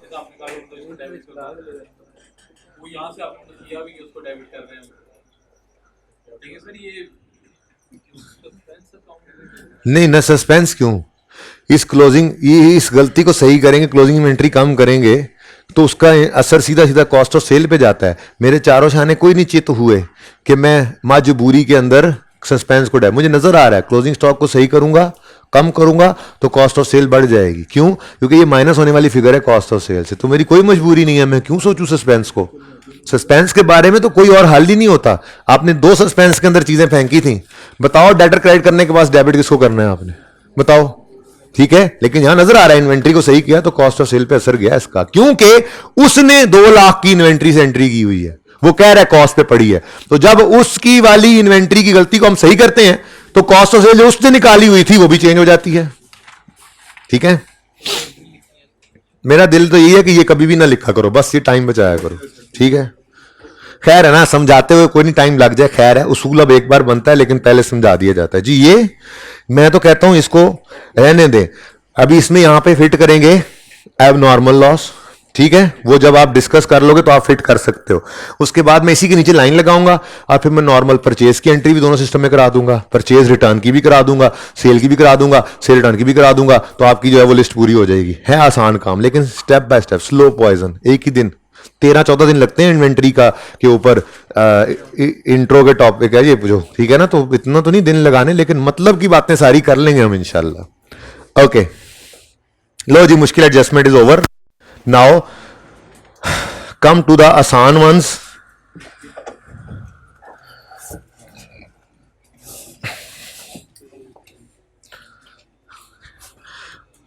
भाई ये सब टोटल की गलतियां जो होंगी ना, बस इनको चुप करके सस्पेंस के अंदर डाल दिया करना। ये टोटलिंग की गलतियां हैं, एक सफे से दूसरे सफे पे ले जाते हुए, सफे के एंड पे सेल बुक कर रहे थे, सफे के एंड पे 49 लिखा, अगला सफा पलटा, अब पिछले वाला 49 94 हो गया। कोई नहीं, ये गलती हो जाती है, कोई डबल एंट्री की गलती नहीं है दरअसल। ये क्या हुआ है, सफे के एंड पे 49 लिखा, ट्रांसपोजिशन एरर, लेकिन कोई एंट्री नहीं की। देखो क्लोजिंग को, सफे के क्लोजिंग को अगले सफे के ऊपर ओपन आते हुए कोई एंट्री नहीं करता अकाउंटेंट, जस्ट लिस्ट बना रहा है ना वो। ठीक है, तो लिस्ट के अंदर क्लोजिंग 49 पड़ा था, अगले सफे पे लिखते हुए 94 हो गया।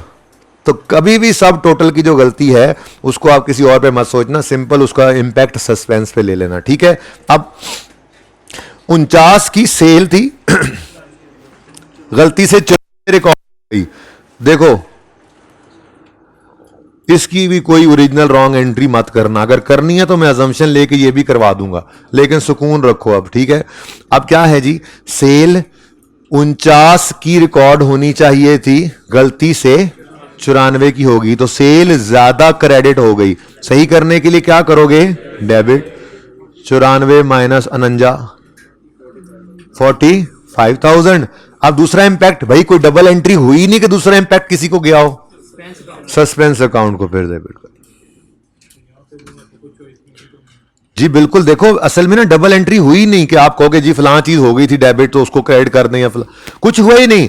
ये एंट्री नहीं होती सेल डे बुक के अंदर ना, सिर्फ यूं नोटिंग हो रही होती है, फिर एंड पे जाके टोटल होता है और एक एंट्री होती है डेटर डेबिट सेल क्रेडिट। ठीक है ना, तो ये सिर्फ सेल डे बुक की गलती है, कोई डबल एंट्री नहीं थी, बस आपने सेल को सही कर लेना, सेल वाले इंपैक्ट को।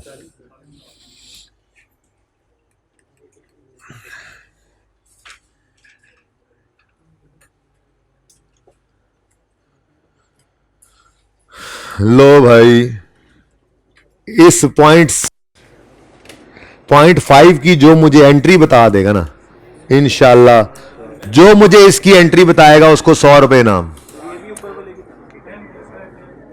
1 मिनट नहीं, 30 सेकंड का टाइम है, 100 रुपए का सवाल है, 30 सेकंड का टाइम। 30 सेकंड में जो मुझे इसकी एंट्री बता दे, ये तुमने 100 रुपए यहीं पे बोल बोल के जाया कर देने।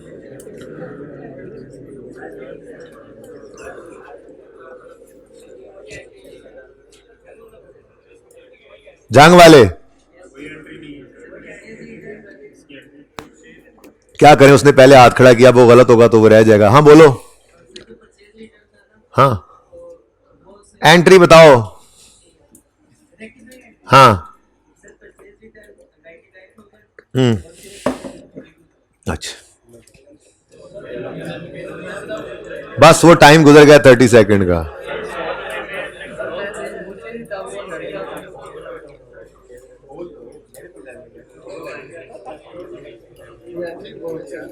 सुनो इधर, अब सुन लो ना, अब सुन लो। रिटर्न इनवर्ड किसे कहते हैं?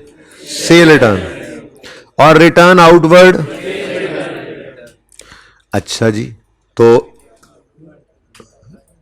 सेल रिटर्न जो थी वो गलती से, अच्छा जो ट्रायल में अपीयर हो रही थी, ठीक है, और परचेज रिटर्न जो ट्रायल में अपीयर हो रही थी। मेरे दोस्तों ये बात को हल्का नहीं लेना था। ट्रायल में जो चीजें जाती हैं वो डबल एंट्री से होकर जाती हैं।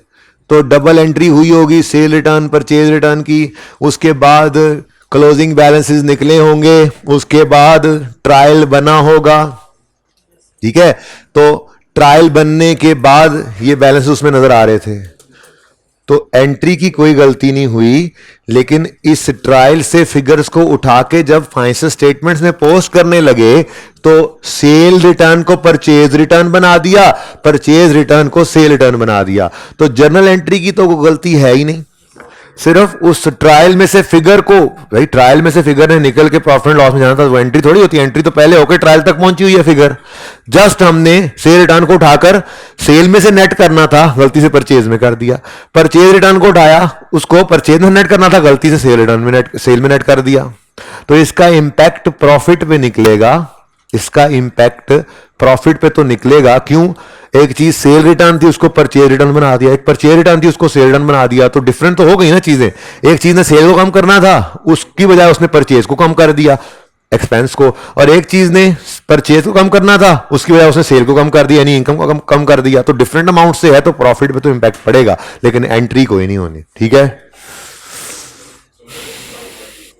100 रुपया क्यों जी? बेटा एक मिनट प्लीज।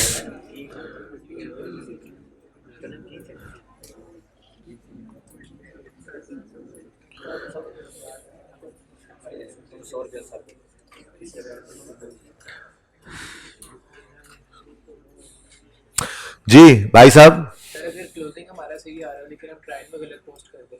देखो एक क्लोजिंग एंट्रीज होती हैं ट्रायल के अंदर भेजने की, अकाउंट को क्लोज तो करना ही है ना, वो सस्पेंस को पड़ जाती है एंट्री। लेकिन ये ट्रायल बना पड़ा है, ट्रायल से सिर्फ उठा के उसको इनकम स्टेटमेंट प्रेजेंट करना है। लेजर्स को क्लोज करके ट्रायल में भेजते हो, तो क्लोजिंग एंट्रीज का एक कॉन्सेप्ट होता है, ठीक है ना, वो जरूरत नहीं है यहाँ पे देने की। क्लोजिंग एंट्रीज का कॉन्सेप्ट जो होता है कि इनकम क्रेडिट नेचर की चीज है, उसको क्लोज करना है तो डेबिट करोगे और ट्रायल के अंदर वो क्रेडिट नजर आने लग जाएगा। फिर असल कहानी ये है, फिर वो क्रेडिट वहां से उठ के सेल्स में चला जाएगा, ठीक है ना। तो वो क्लोजिंग एंट्री अगर आपने नहीं की, एक चीज ओमिट कर दी है ट्रायल में, तो वो बैलेंस आया ही नहीं, तो वो तो ट्रायल को आउट करेगा, तो सस्पेंस का वजूद बनेगा। लेकिन ट्रायल तो पूरा था, वहां से उठाते हुए एक चीज इधर ऊपर लिखने की बजाय नीचे लिख दी है, तो उससे ट्रायल पे डबल एंट्री पे तो कोई फर्क नहीं पड़ा, उससे तो सिर्फ आपके प्रॉफिट के ऊपर ही इंपैक्ट आना है, इसलिए कोई एंट्री नहीं। चलो यार बस भी करो।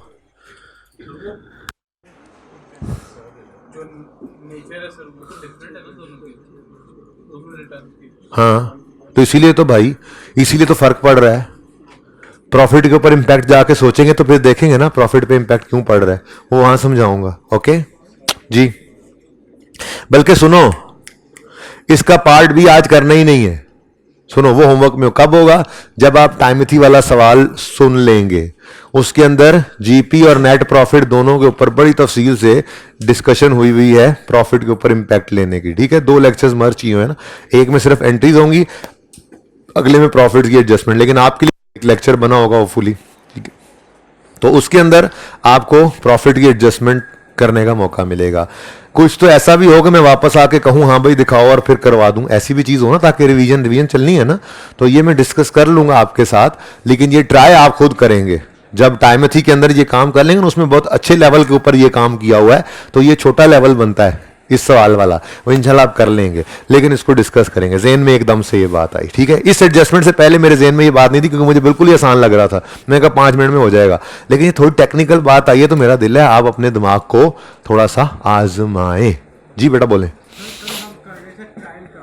हाँ हमने ट्रायल में परचेज गलत आ रही थी, हमने ठीक की थी, फिर हमने एंट्री भी की। इस तरह अगर ट्रायल में गलती है तो यहाँ भी एंट्री। ट्रायल की गलती नहीं है ना चंदा, सेल रिटर्न और परचेज रिटर्न ट्रायल में नजर आ रही हैं, कोई गलती नहीं है इसमें।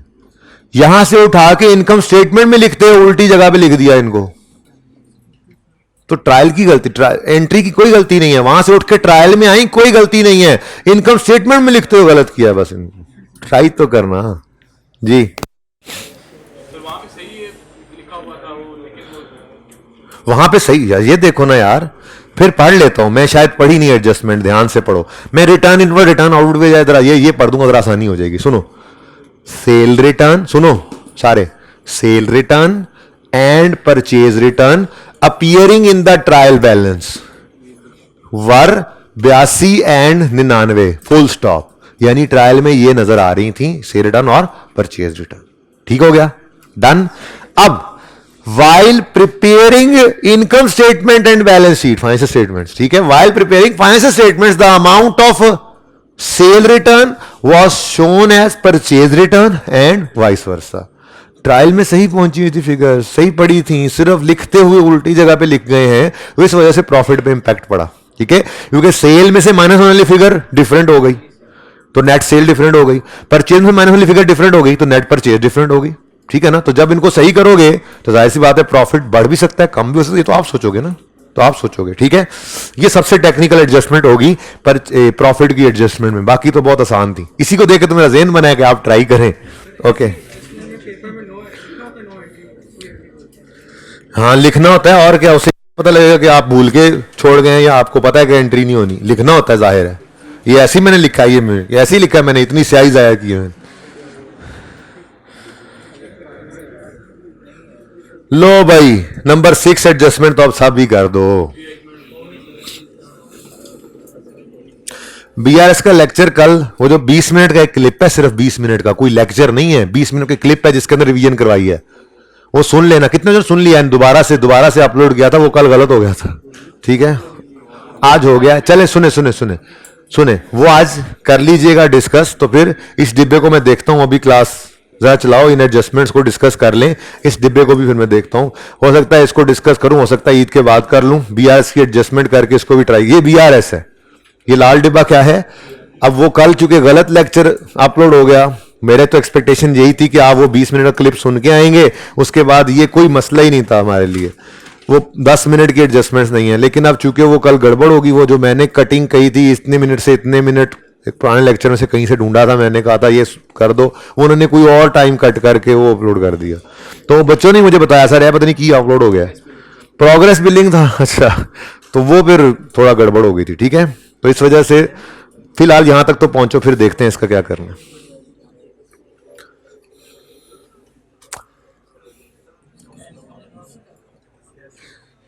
सही मानों में इस बात को ये ज्यादा अच्छा समझाएगा आपको, शाबाश, हिम्मत करो हिम्मत करो। फिलहाल डिस्काउंट अलाउड, डिस्काउंट रिसीव्ड ही लिख लेना, फिर बाद में सेल परचेज को नेट कर लेंगे, कोई मसला नहीं, नया कॉन्सेप्ट बाद में लिख लेंगे। शाबाश, सोचो सोचो सोचो।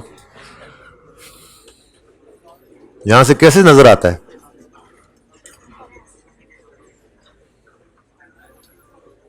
नहीं ये वाली रो, आज के बाद ये वाली रो में ये दो स्टूडेंट्स नहीं बैठा करेंगे, पीछे ही एडजस्ट होंगे, ये दो स्टूडेंट्स की जगह खाली रहेगी।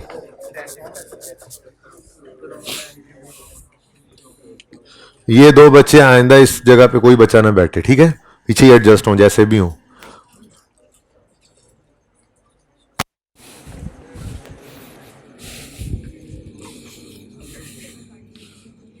ठीक है,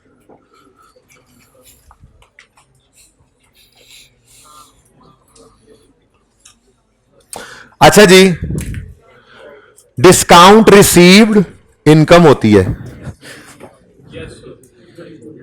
हाँ हाँ, फिलहाल कह लो, फिर सही करेंगे। Of 41 was posted to discount allowed expense. ओ हो, अब बताओ, इसकी भी तो कोई एंट्री नहीं ना होगी मेरे दोस्तों, ये एंट्री की गलती है, ये पोस्ट एंट्री गलत की। एक चीज इनकम थी, गलती से उसको एक्सपेंस बना गए हैं, बात समझिए। नंबर 5 चल रहा है, नहीं 6 चल रहा है, 5 तो गुजर गया। लो भाई दोस्तों, डिस्काउंट रिसीव्ड है 4100। डिस्काउंट हम रिसीव करते हैं क्रेडिटर से ना, ठीक है। तो उसकी एंट्री फिर होती है क्रेडिटर डेबिट। वही पुरानी वाली एंट्री करने देना तुम्हें, ठीक है ना, क्योंकि नाम पुराने वाली कॉन्सेप्ट्स के हिसाब से ना पुराने वाले नाम ही लिखे हुए हैं, ठीक है। और ये पर्चे में भी लिख के काट के फिर सेल कर लेना और परचेज कर लेना, कोई मसला नहीं है, ठीक है ना। ये इजी लगता है ना जरा, तो बेशक यूज कर लिया करो। कुछ बच्चों ने पहले पढ़ा भी होता है ना पुराने वाला कॉन्सेप्ट, डिस्काउंट रिसीव्ड इनकम और डिस्काउंट अलाउड एक्सपेंस, तो पहले लिख लेना, फिर काट के सेल्स परचेज कर देना, कोई मसला नहीं, ठीक है। अच्छा, क्या कह रहा था जी मैं, creditor debit discount received income credit. ये है जी असल में कहानी के 4100 की इनकम थी, तो उसकी एंट्री तो होनी चाहिए थी ये 4100, ठीक है। वो कह रहा है वॉज डेबिटेड, किथे गया, was posted to debit of discount, मतलब was debited to discount allowed expenses, was posted to debit of, ओहो डेबिट नहीं, डेबिट ऑफ, वो was posted to debit of discount allowed expense. Figure करनी ना बोला तो वो 4100 ही है, फिर ये हुआ है जी। अब जिस एंड के बारे में खामोश है, आपको हमेशा से बताया है कि उसको आपने सही अज्यूम करना होता है, ठीक है। तो 4100 से क्रेडिटर डेबिट हुआ और डिस्काउंट अलाउड एक्सपेंस भी डेबिट कर गया। वो अब गलती उसने किया, ये बैठ के मैंने कहा था कभी नहीं सोचना, ये उसने कैसे कर ली गलती, और भाई उसकी पता नहीं किस स्टेट ऑफ माइंड बैठा था, उसकी मर्जी यार, उसकी गलती होगी उससे। आवाज हमें सही करना, ओरिजिनल एंट्री का पता हो और रॉन्ग जो लिखा हो वो लिखो और सही करो। आपका क्या इससे मकसद है कि आप जो है वो बाल की खाल उतारे, क्यों गलती की होगी, आपको क्या पता क्यों गलती की होगी। 100 परेशानियां होती हैं बंदे को, छोड़ो इस बात को, आगे बढ़ो। क्योंकि सवाल ने कुछ कहा नहीं इस बारे में, तो वो तो सही किया होगा। कहता है डिस्काउंट रिसीव्ड इनकम ऑफ 4100, यहां पे रुक गए, मतलब एंट्री ये बनती है, was debited to debit of discount allowed expense, तो डेबिट कर दी 4100 से। तो फिर दूसरे इंपैक्ट के बारे में, क्रेडिटर के बारे में खामोश, तो क्या अज्यूम करें, सही किया, ठीक है। अब सुनो, क्रेडिटर को डेबिट करना था, वो हो गया, कुछ ना कीजिए, ठीक है। डिस्काउंट रिसीव्ड इनकम को क्रेडिट करना था, मोहतरम ने नहीं किया, तो कर लीजिए जी। कितने से, डिस्काउंट अलाउड एक्सपेंस को गलत डेबिट किया, सही करने के लिए क्रेडिट,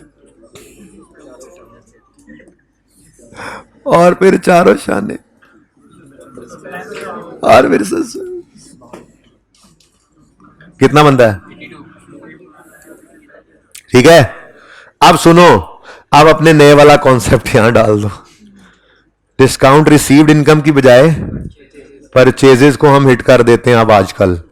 ये तो स्टैंडर्ड नहीं कहा, स्टैंडर्ड ने ये कहा था, दूसरा हमने खुद सोच लिया था, डिस्काउंट अलाउड एक्सपेंस की बजाय सेल्स को।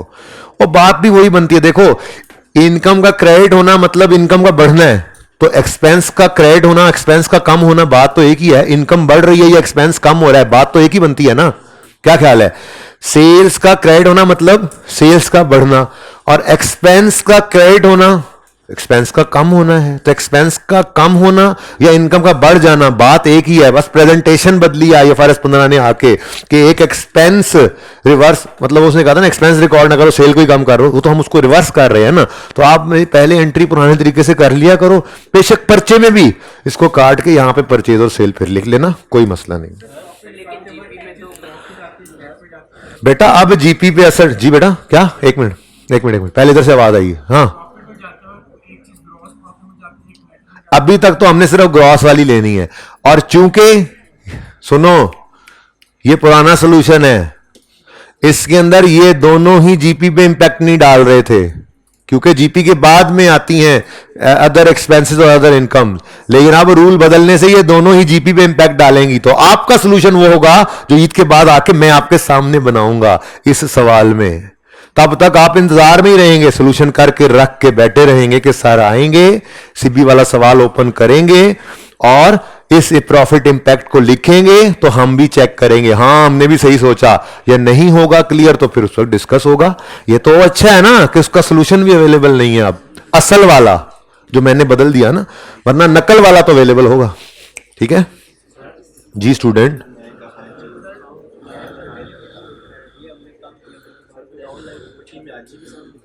नहीं जी बेटा बोलें, जरा एक मिनट चुप करें, बाकी गिर गिर गिर गिर शुरू हो जाती है, और आप जरा ऊंचा बोलें बेटा। हाँ, डेबिट करने से एक्सपेंस बढ़ता है मेरे चांद, डेबिट किया एक्सपेंस को उसने। एडजस्टमेंट पढ़ो ना जरा अपनी किताब में, मैं पढ़ा देता हूं। Was posted to debit of, was कितने गया, posted to debit of expense, तो गलती से उसने एक्सपेंस को डेबिट किया है, तो एक्सपेंस डेबिट होने पे बढ़ता है, कम नहीं होता। ठीक है, ये मक्खी रोज पढ़ने आ जाती है, इसी क्लास में आती है, पता नहीं किसी के साथ आती है मुझे लगता है। फीस भी नहीं दी हुई इसने। अच्छा जी, आहा सुभान अल्लाह, मेरी फेवरेट एडजस्टमेंट आ गई जी, नंबर 7, जल्दी करो, ये तो सही कारी लेना।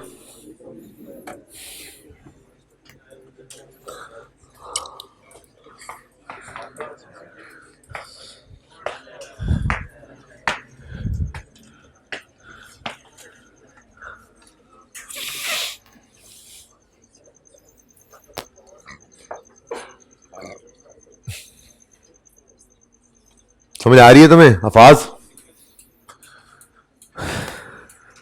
ये हाइब्रिड में हजरत जी को यार क्यों रोज छुपा देते हो एसी के पीछे? तुम लोग क्यों नहीं समझाते हो कि इस एसी के पीछे ना छुपा करें? अब सिर्फ ऐनक नजर आ रही है मुझे इनकी।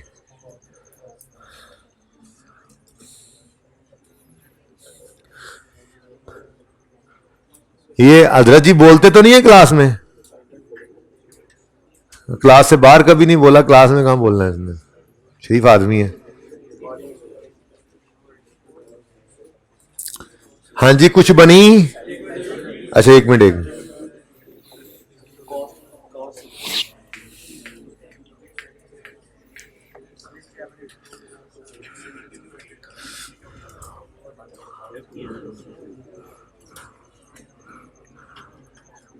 साकिब बात सुनो।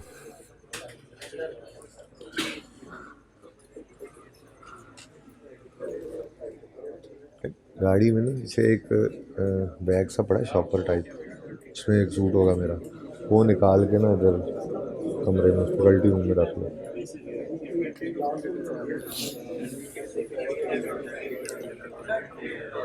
मेरी गाड़ी यहीं खड़ी होगी, कीज बाहर होंगी या सरसद के पास।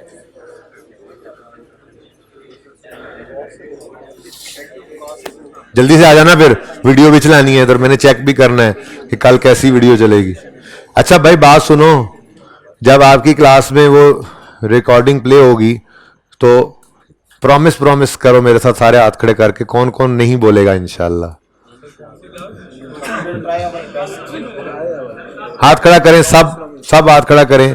जो यहाँ पे फिजिकली जिन्होंने नहीं लेनी वो भी हाथ खड़ा कर ले, कोई मसला नहीं है, उनको डेथ क्यों पड़ रही है। हाथ खड़ा करें वो बच्चे जो कल यहाँ पर रिकॉर्डिंग चलाऊंगा मैं क्लास की, मैं नहीं होऊंगा तो ऐसे ही समझेंगे जैसे मैं सामने हूं और खामोशी से बैठेंगे। हाथ खड़ा करें इंशाल्लाह। ये सब जो सब ऐसा करेंगे उनके लिए मैं दुआएं करूंगा ढेर सारी। ठीक है अच्छा। अब देखो ना, थोड़ा मोटिवेट तो करना पड़ता है। अगर यहाँ पे एक जंग वाला बोलता रहे तो बाकी सारे डिस्टर्ब होते रहेंगे। और मैंने 2 बंदे भी बिठाने हैं तो वो इंशाल्लाह नोट भी करेंगे, और जो ये बात नहीं मानेंगे उनको फिर करार वाकई सजा दी जाएगी। दुआएं तो आपके लिए ही हैं, यूट्यूब पे भी होंगे, साथ साथ ही करते रहेंगे, तो यूट्यूब पे भी अवेलेबल होगा, साथ इधर भी चल रहा होगा, जो आपका दिल करे जैसे जब। पर आई वुड स्ट्रांगली रेकमेंड यहीं पे जो आ सके यहां पे आए। हफ्ते वाला क्लास में लेना जरूरी है, इसीलिए तो कह रहा हूं वो कोई अपलोड हफ्ते वाला लेक्चर अपलोड नहीं होगा यूट्यूब पे, यहां पे आके लेना पड़ेगा। स्टेटमेंट, हाँ जी, स्टेटमेंट चेंज कुछ क्लास में 1x पे प्ले होगा।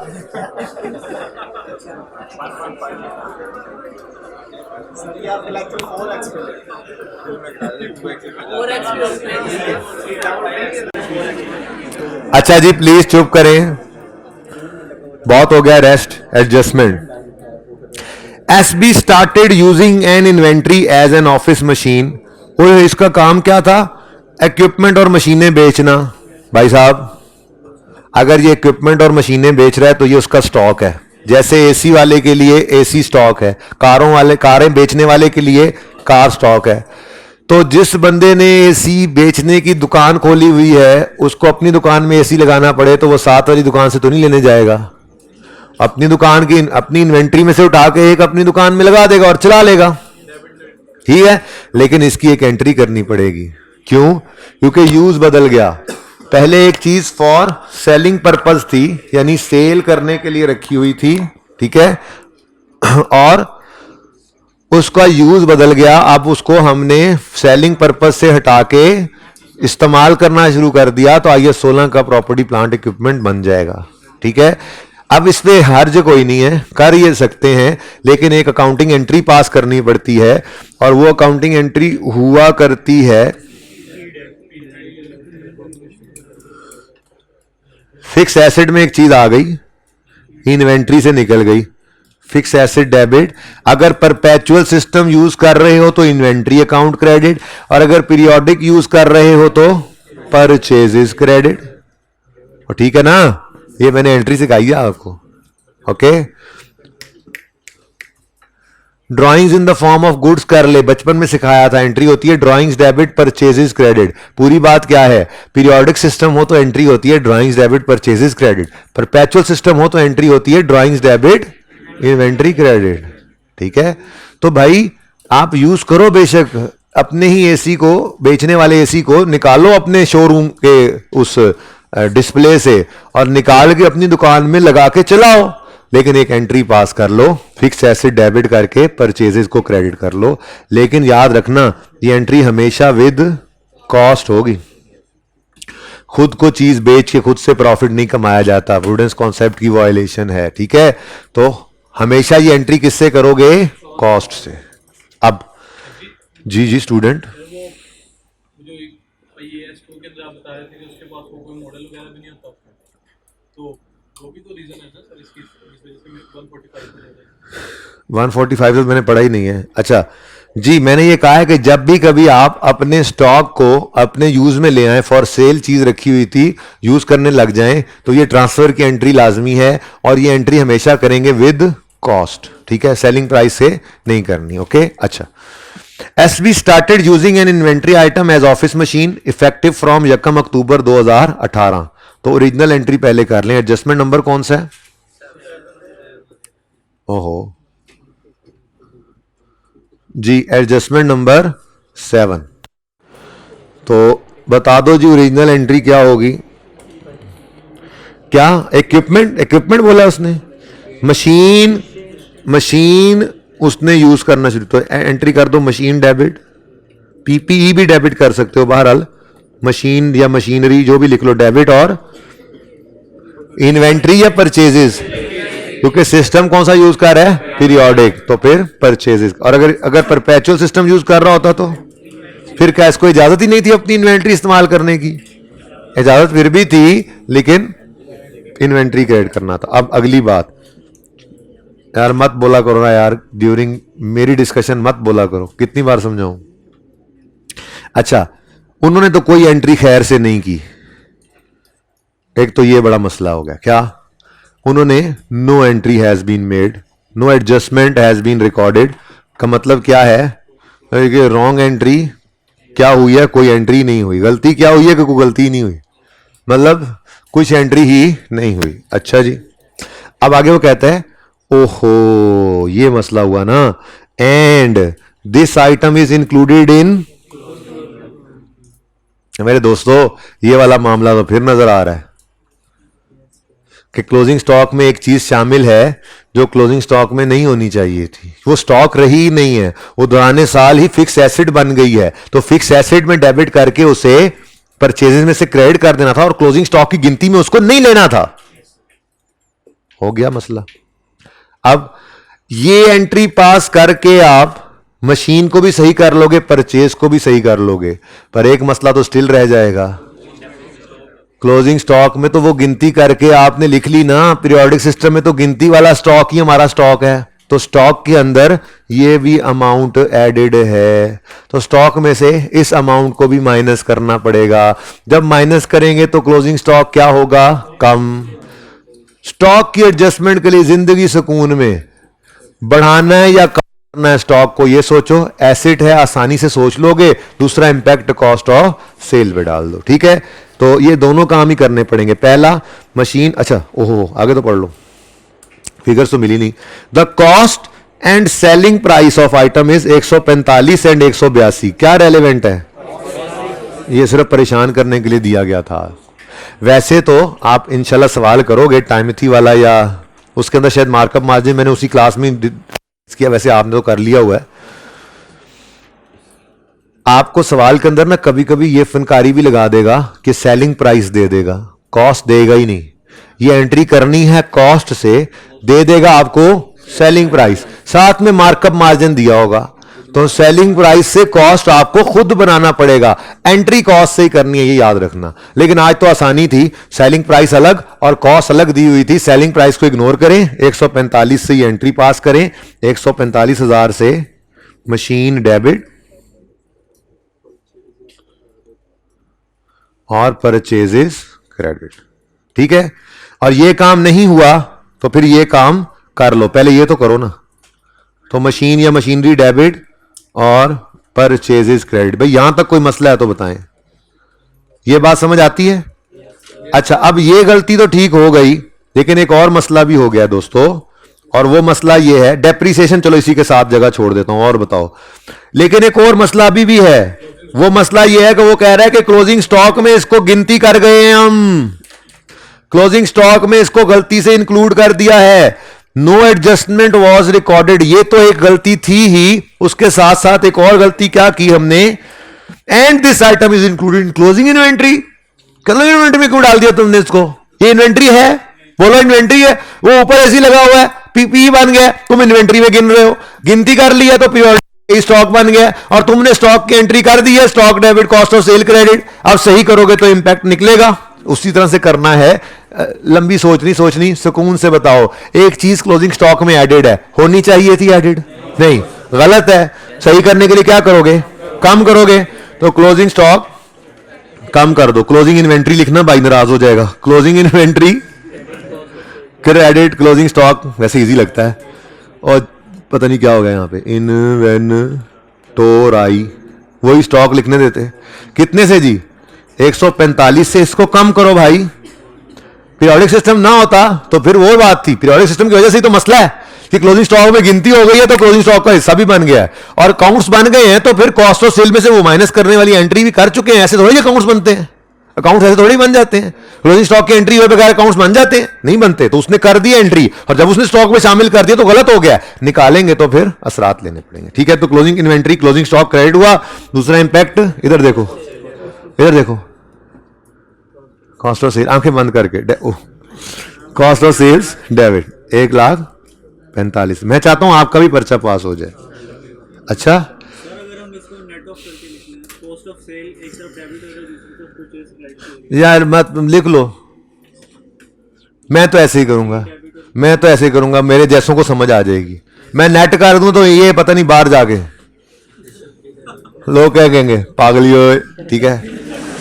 अच्छा, ये तो हो गया, मैं तो भाई खोल के बात कर रहा हूं, कोई शॉर्टकट मिले तो कर दो, पर मसला ये है कि कहीं गड़बड़ ना कर देना। मैंने तो अलग अलग समझाया आपको कि ये एंट्री ट्रांसफर की है, और फिर वो जो अगली बात उसने ना लिखी होती, पता है ये बात लिखी हुई है ना, सुनो, ये बात लिखी हुई है तो ही मैंने अज्यूम किया है, वरना हम क्या कहते, ये निकल गया स्टॉक से और यूज करना शुरू कर दिया तो स्टॉक की गिनती में ये नहीं है, हम फिर ये एंट्री ना करते। ये मुसीबत लाइन जो लिखी हुई थी ना ये वाली, and this item is included in closing inventory, इसने हमें मजबूर किया कि हम ये एंट्री पास करें। अगर ये लाइन ना लिखी होती ना करते। ठीक है, अच्छा, इन्वेंट्री क्रेडिट, जी बिल्कुल। अच्छा जी, सुने जी, जी फरमाए। एक तो जब जैसे बात शुरू करता है मुझे लगता है लो भाई मैं आ गया कटहरे में। अच्छा, तुम वैसे भी सवाल कर सकते हो यार। हैं? ओ क्लोजा वीरे, एनआरवी 81 है, कॉस्ट 94 है। अगर सुन ले इधर, अगर एनआरवी, वहां तो एनआरवी है ही नहीं। ओ हाँ, सेलिंग प्राइस पर बेचते हैं, नहीं बेचा, स्टॉक में तो कॉस्ट पे ही पड़ा है ना। एनआरवी लोअर हो कॉस्ट से तो तब उस पे लिखते हैं, लोअर होती तो फिर उस लोअर के ऊपर लाते और फिर लेकर आते। ये सवाल था, अच्छा ठीक है, ओके, इग्नोर करें। अच्छा जी, एक छोटा सा मसला और भी है अब। वो मसला ये है कि ये मुआ एसिड जो है ये रेक्टिफाइंग एंट्री में हिट हो गया, डेप्रिसिएशन भी होगी हिट, और उसने बता दिया था आपको office machines are depreciated at 10%। Please बातें नहीं करें ना, रिड्यूसिंग बैलेंस। लेकिन लकीली यही साल है गलती का, इसलिए इसी 145 को फाड़ देंगे, 10% लगाएंगे, डेट ऑफ एरर से ईयर एंड तक की डेप्शन लेंगे। ऊपर देखा करना, पता नीचे क्या ढूंढता रहता, फिर कहता सर जी 1 अक्टूबर को ये गलती हुई, तो अक्टूबर, नवंबर, दिसंबर 3 महीनों की डेप्रीसिएशन। हाँ, अच्छा, एसेट बढ़ रहा है तो डेप्शन को भी बढ़ा दो, तो depreciation expense debit, accumulated depreciation credit कितना, वो 3 को क्या होगा, 3625 लें जी। एडजस्टमेंट नंबर 7 पेशे खिदमत है।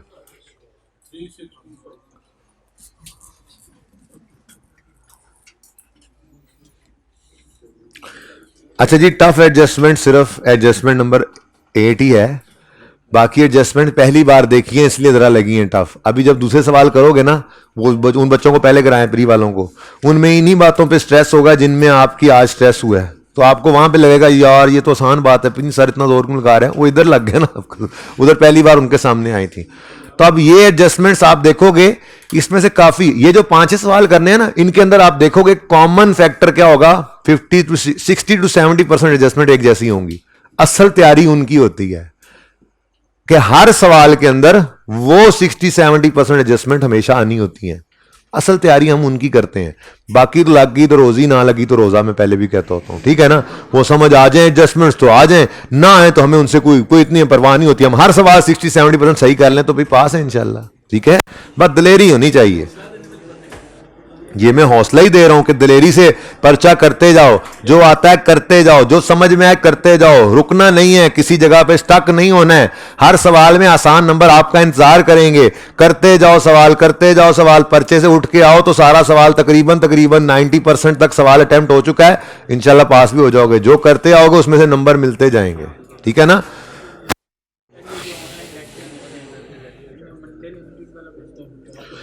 हाँ जी, मंडे वाला सवाल भी मुझे दे देना चाहिए था आपको, कोई नहीं, एक बीच में लेक्चर एडिशनल डाल दूंगा, आपकी छुट्टी एक और कम हो जाएगी। साकिब को कहो इसको नोट कर ले, मंडे लिमिटेड प्री वाला, इनकी ईद की एक छुट्टी कम कर देते हैं, उसमें डाल देंगे।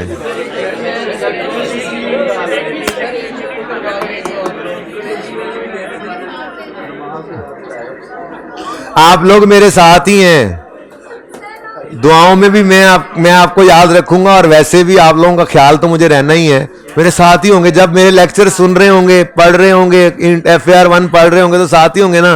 अब 3 छुट्टियां इनको ईद की दे दो बस, 10, 11 और 12 जिलहज। ओके, जज़ाकल्लाह। भाई कह रहे एक सवाल और भी है।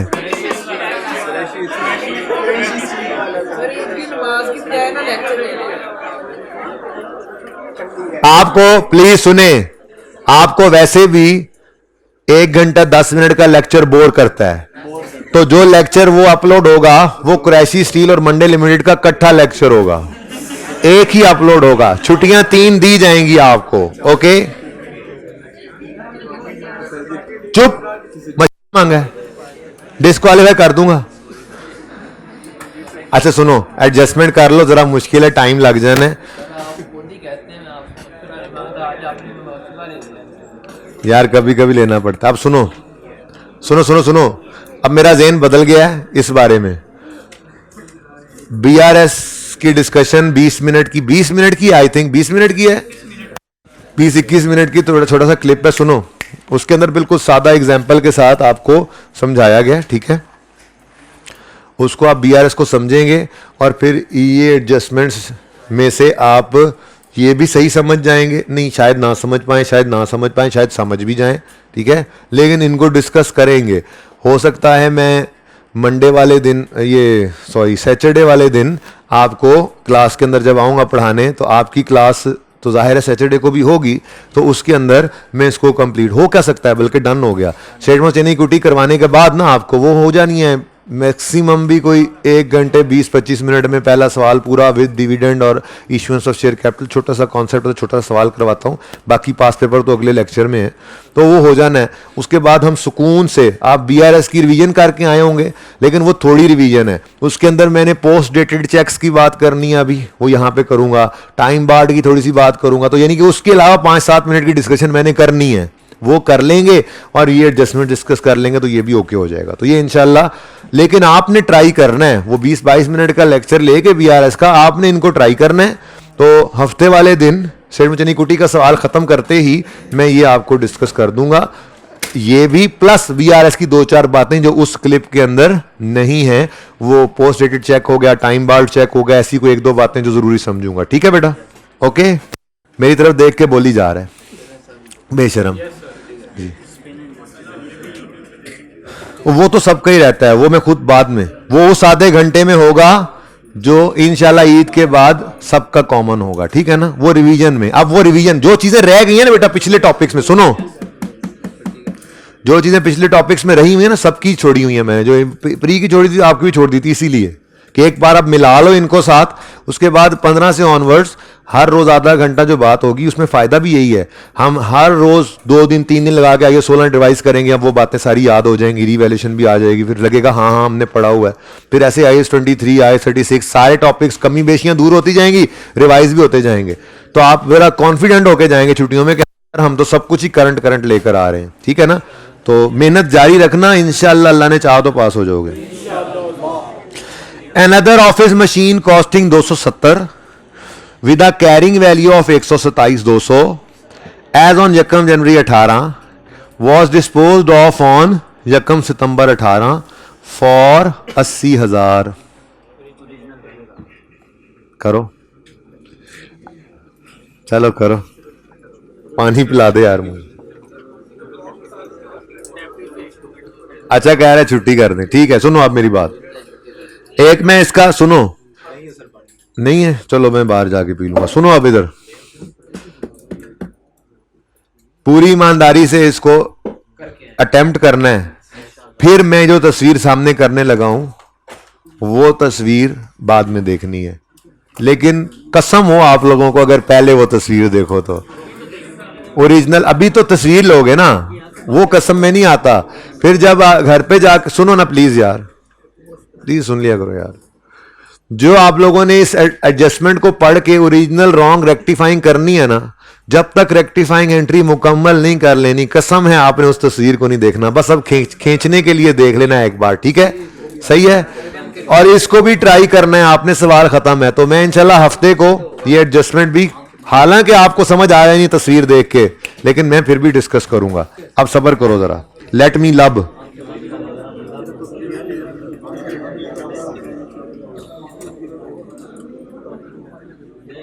इतनी आसान बात नहीं थी जो आपको लग रही थी। नहीं, ये अभी खींचते हुए देख लें, तस्वीर सही खींचेंगे, ठीक है? आंखें बंद करके ना खींचें, बेशक आंखें खोल के खींच लें। सुने मेरी बात पूरी ईमानदारी से।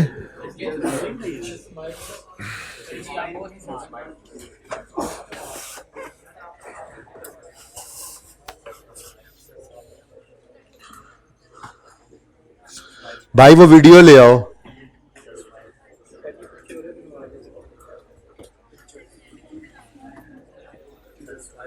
अच्छा सुने, अब और खींच भी लो, फोटोग्राफर हो।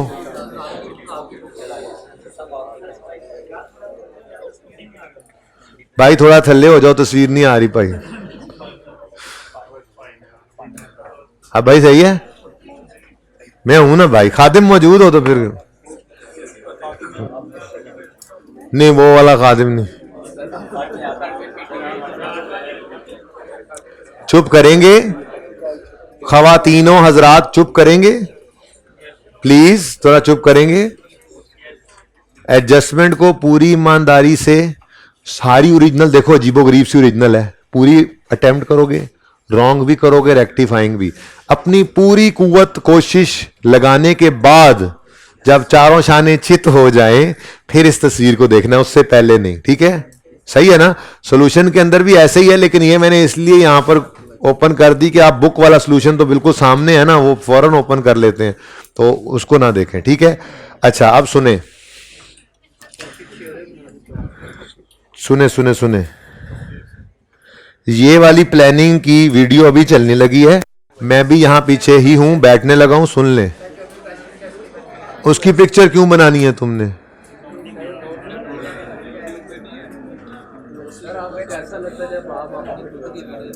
यार बहुत अजीब लगता है, अल्लाह की कसम, मैं जब अपनी वीडियो खुद देखता हूं ना, दुनिया का सबसे मुश्किल काम है अपनी वीडियो खुद देखना।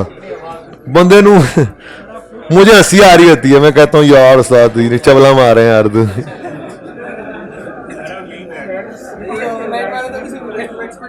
सुनो सुनो सुनो सुनो सुनो सुनो सुनो प्लीज, कल का लेक्चर यहीं पे बैठ के सुनना है। मैं अभी डेमो देख लेता हूं कि कैसा चलेगा, लेकिन सख्ती थोड़ी सी ज्यादा होगी यहाँ पे, और परसों में आऊंगा तो हो सकता है जो नाम मुझे मिले मुझे उनसे कुछ माजरत करनी पड़े। मैं सही बता रहा हूँ ये बात। आप मेरी गैर मौजूदगी में बाकी बच्चों का नुकसान नहीं करेंगे, यहाँ पे बिल्कुल खामोशी से बैठेंगे। मेरी ये बिल्कुल आपसे, वैसे हाइब्रिड वाले बच्चों ने बात मानी, मेरी रिक्वेस्ट मानी, आप लोग भी इसको मानिएगा बेटा। मुझे काफ़ी ज़्यादा जो है वो बोझ है वरना मेरे ऊपर, तो ये टाइम ज़ाया नहीं होने देना किसी और का। बात सुने, बात सुने, हमारी वजह से किसी का नुकसान हो जाना ये उससे ज़्यादा नुकसान की बात है कि हम अपना नुकसान कोई कर रहे हैं, ठीक है ना? तो किसी का नुकसान ना होने पाए। हो सकता है कोई ऐसा बच्चा हो जिसके पास नेट अवेलेबल नहीं होता है, जो प्रॉब्लम होती है जिसको, तो उसके लिए यहाँ पर ही एक चांस हो, जिससे उसने यहाँ पर सुननी हो, ये वीडियो लेक्चर देखना हो, तो आप अगर यहाँ बोल के उसको डिस्टर्ब कर दें तो भाई पता नहीं अपनी मेहनत कैसी हो, लेकिन उसका तंग होना कहीं अल्लाह की तरफ से नाराजगी का सबब ना बने। ये ओवरऑल क्लास के लिए भी यही बात है, हाइब्रिड वालों के लिए भी यही बात मैंने की थी, ठीक है ना? तो इसलिए कोशिश ये करनी है कि खामोशी से बैठ के लेक्चर लें, ठीक है? तो आज के लेक्चर को मैं एंड करता हूं। BRS का छोटा सा क्लिप प्री वालों के लिए, वो पोर्टल वालों के लिए तो मैंने वैसे ही तरतीब में अपलोड कर देना है, आप लोगों ने वो क्लिप ले लेना है। उसके बाद सिबी वाले सवाल का ये लाल डिब्बा ये ट्राई करना है, और ये एडजस्टमेंट 8 ट्राई करनी है। तो जिंदगी रही तो नेक्स्ट लेक्चर में मुलाकात होगी, तब तक के लिए अल्लाह हाफिज।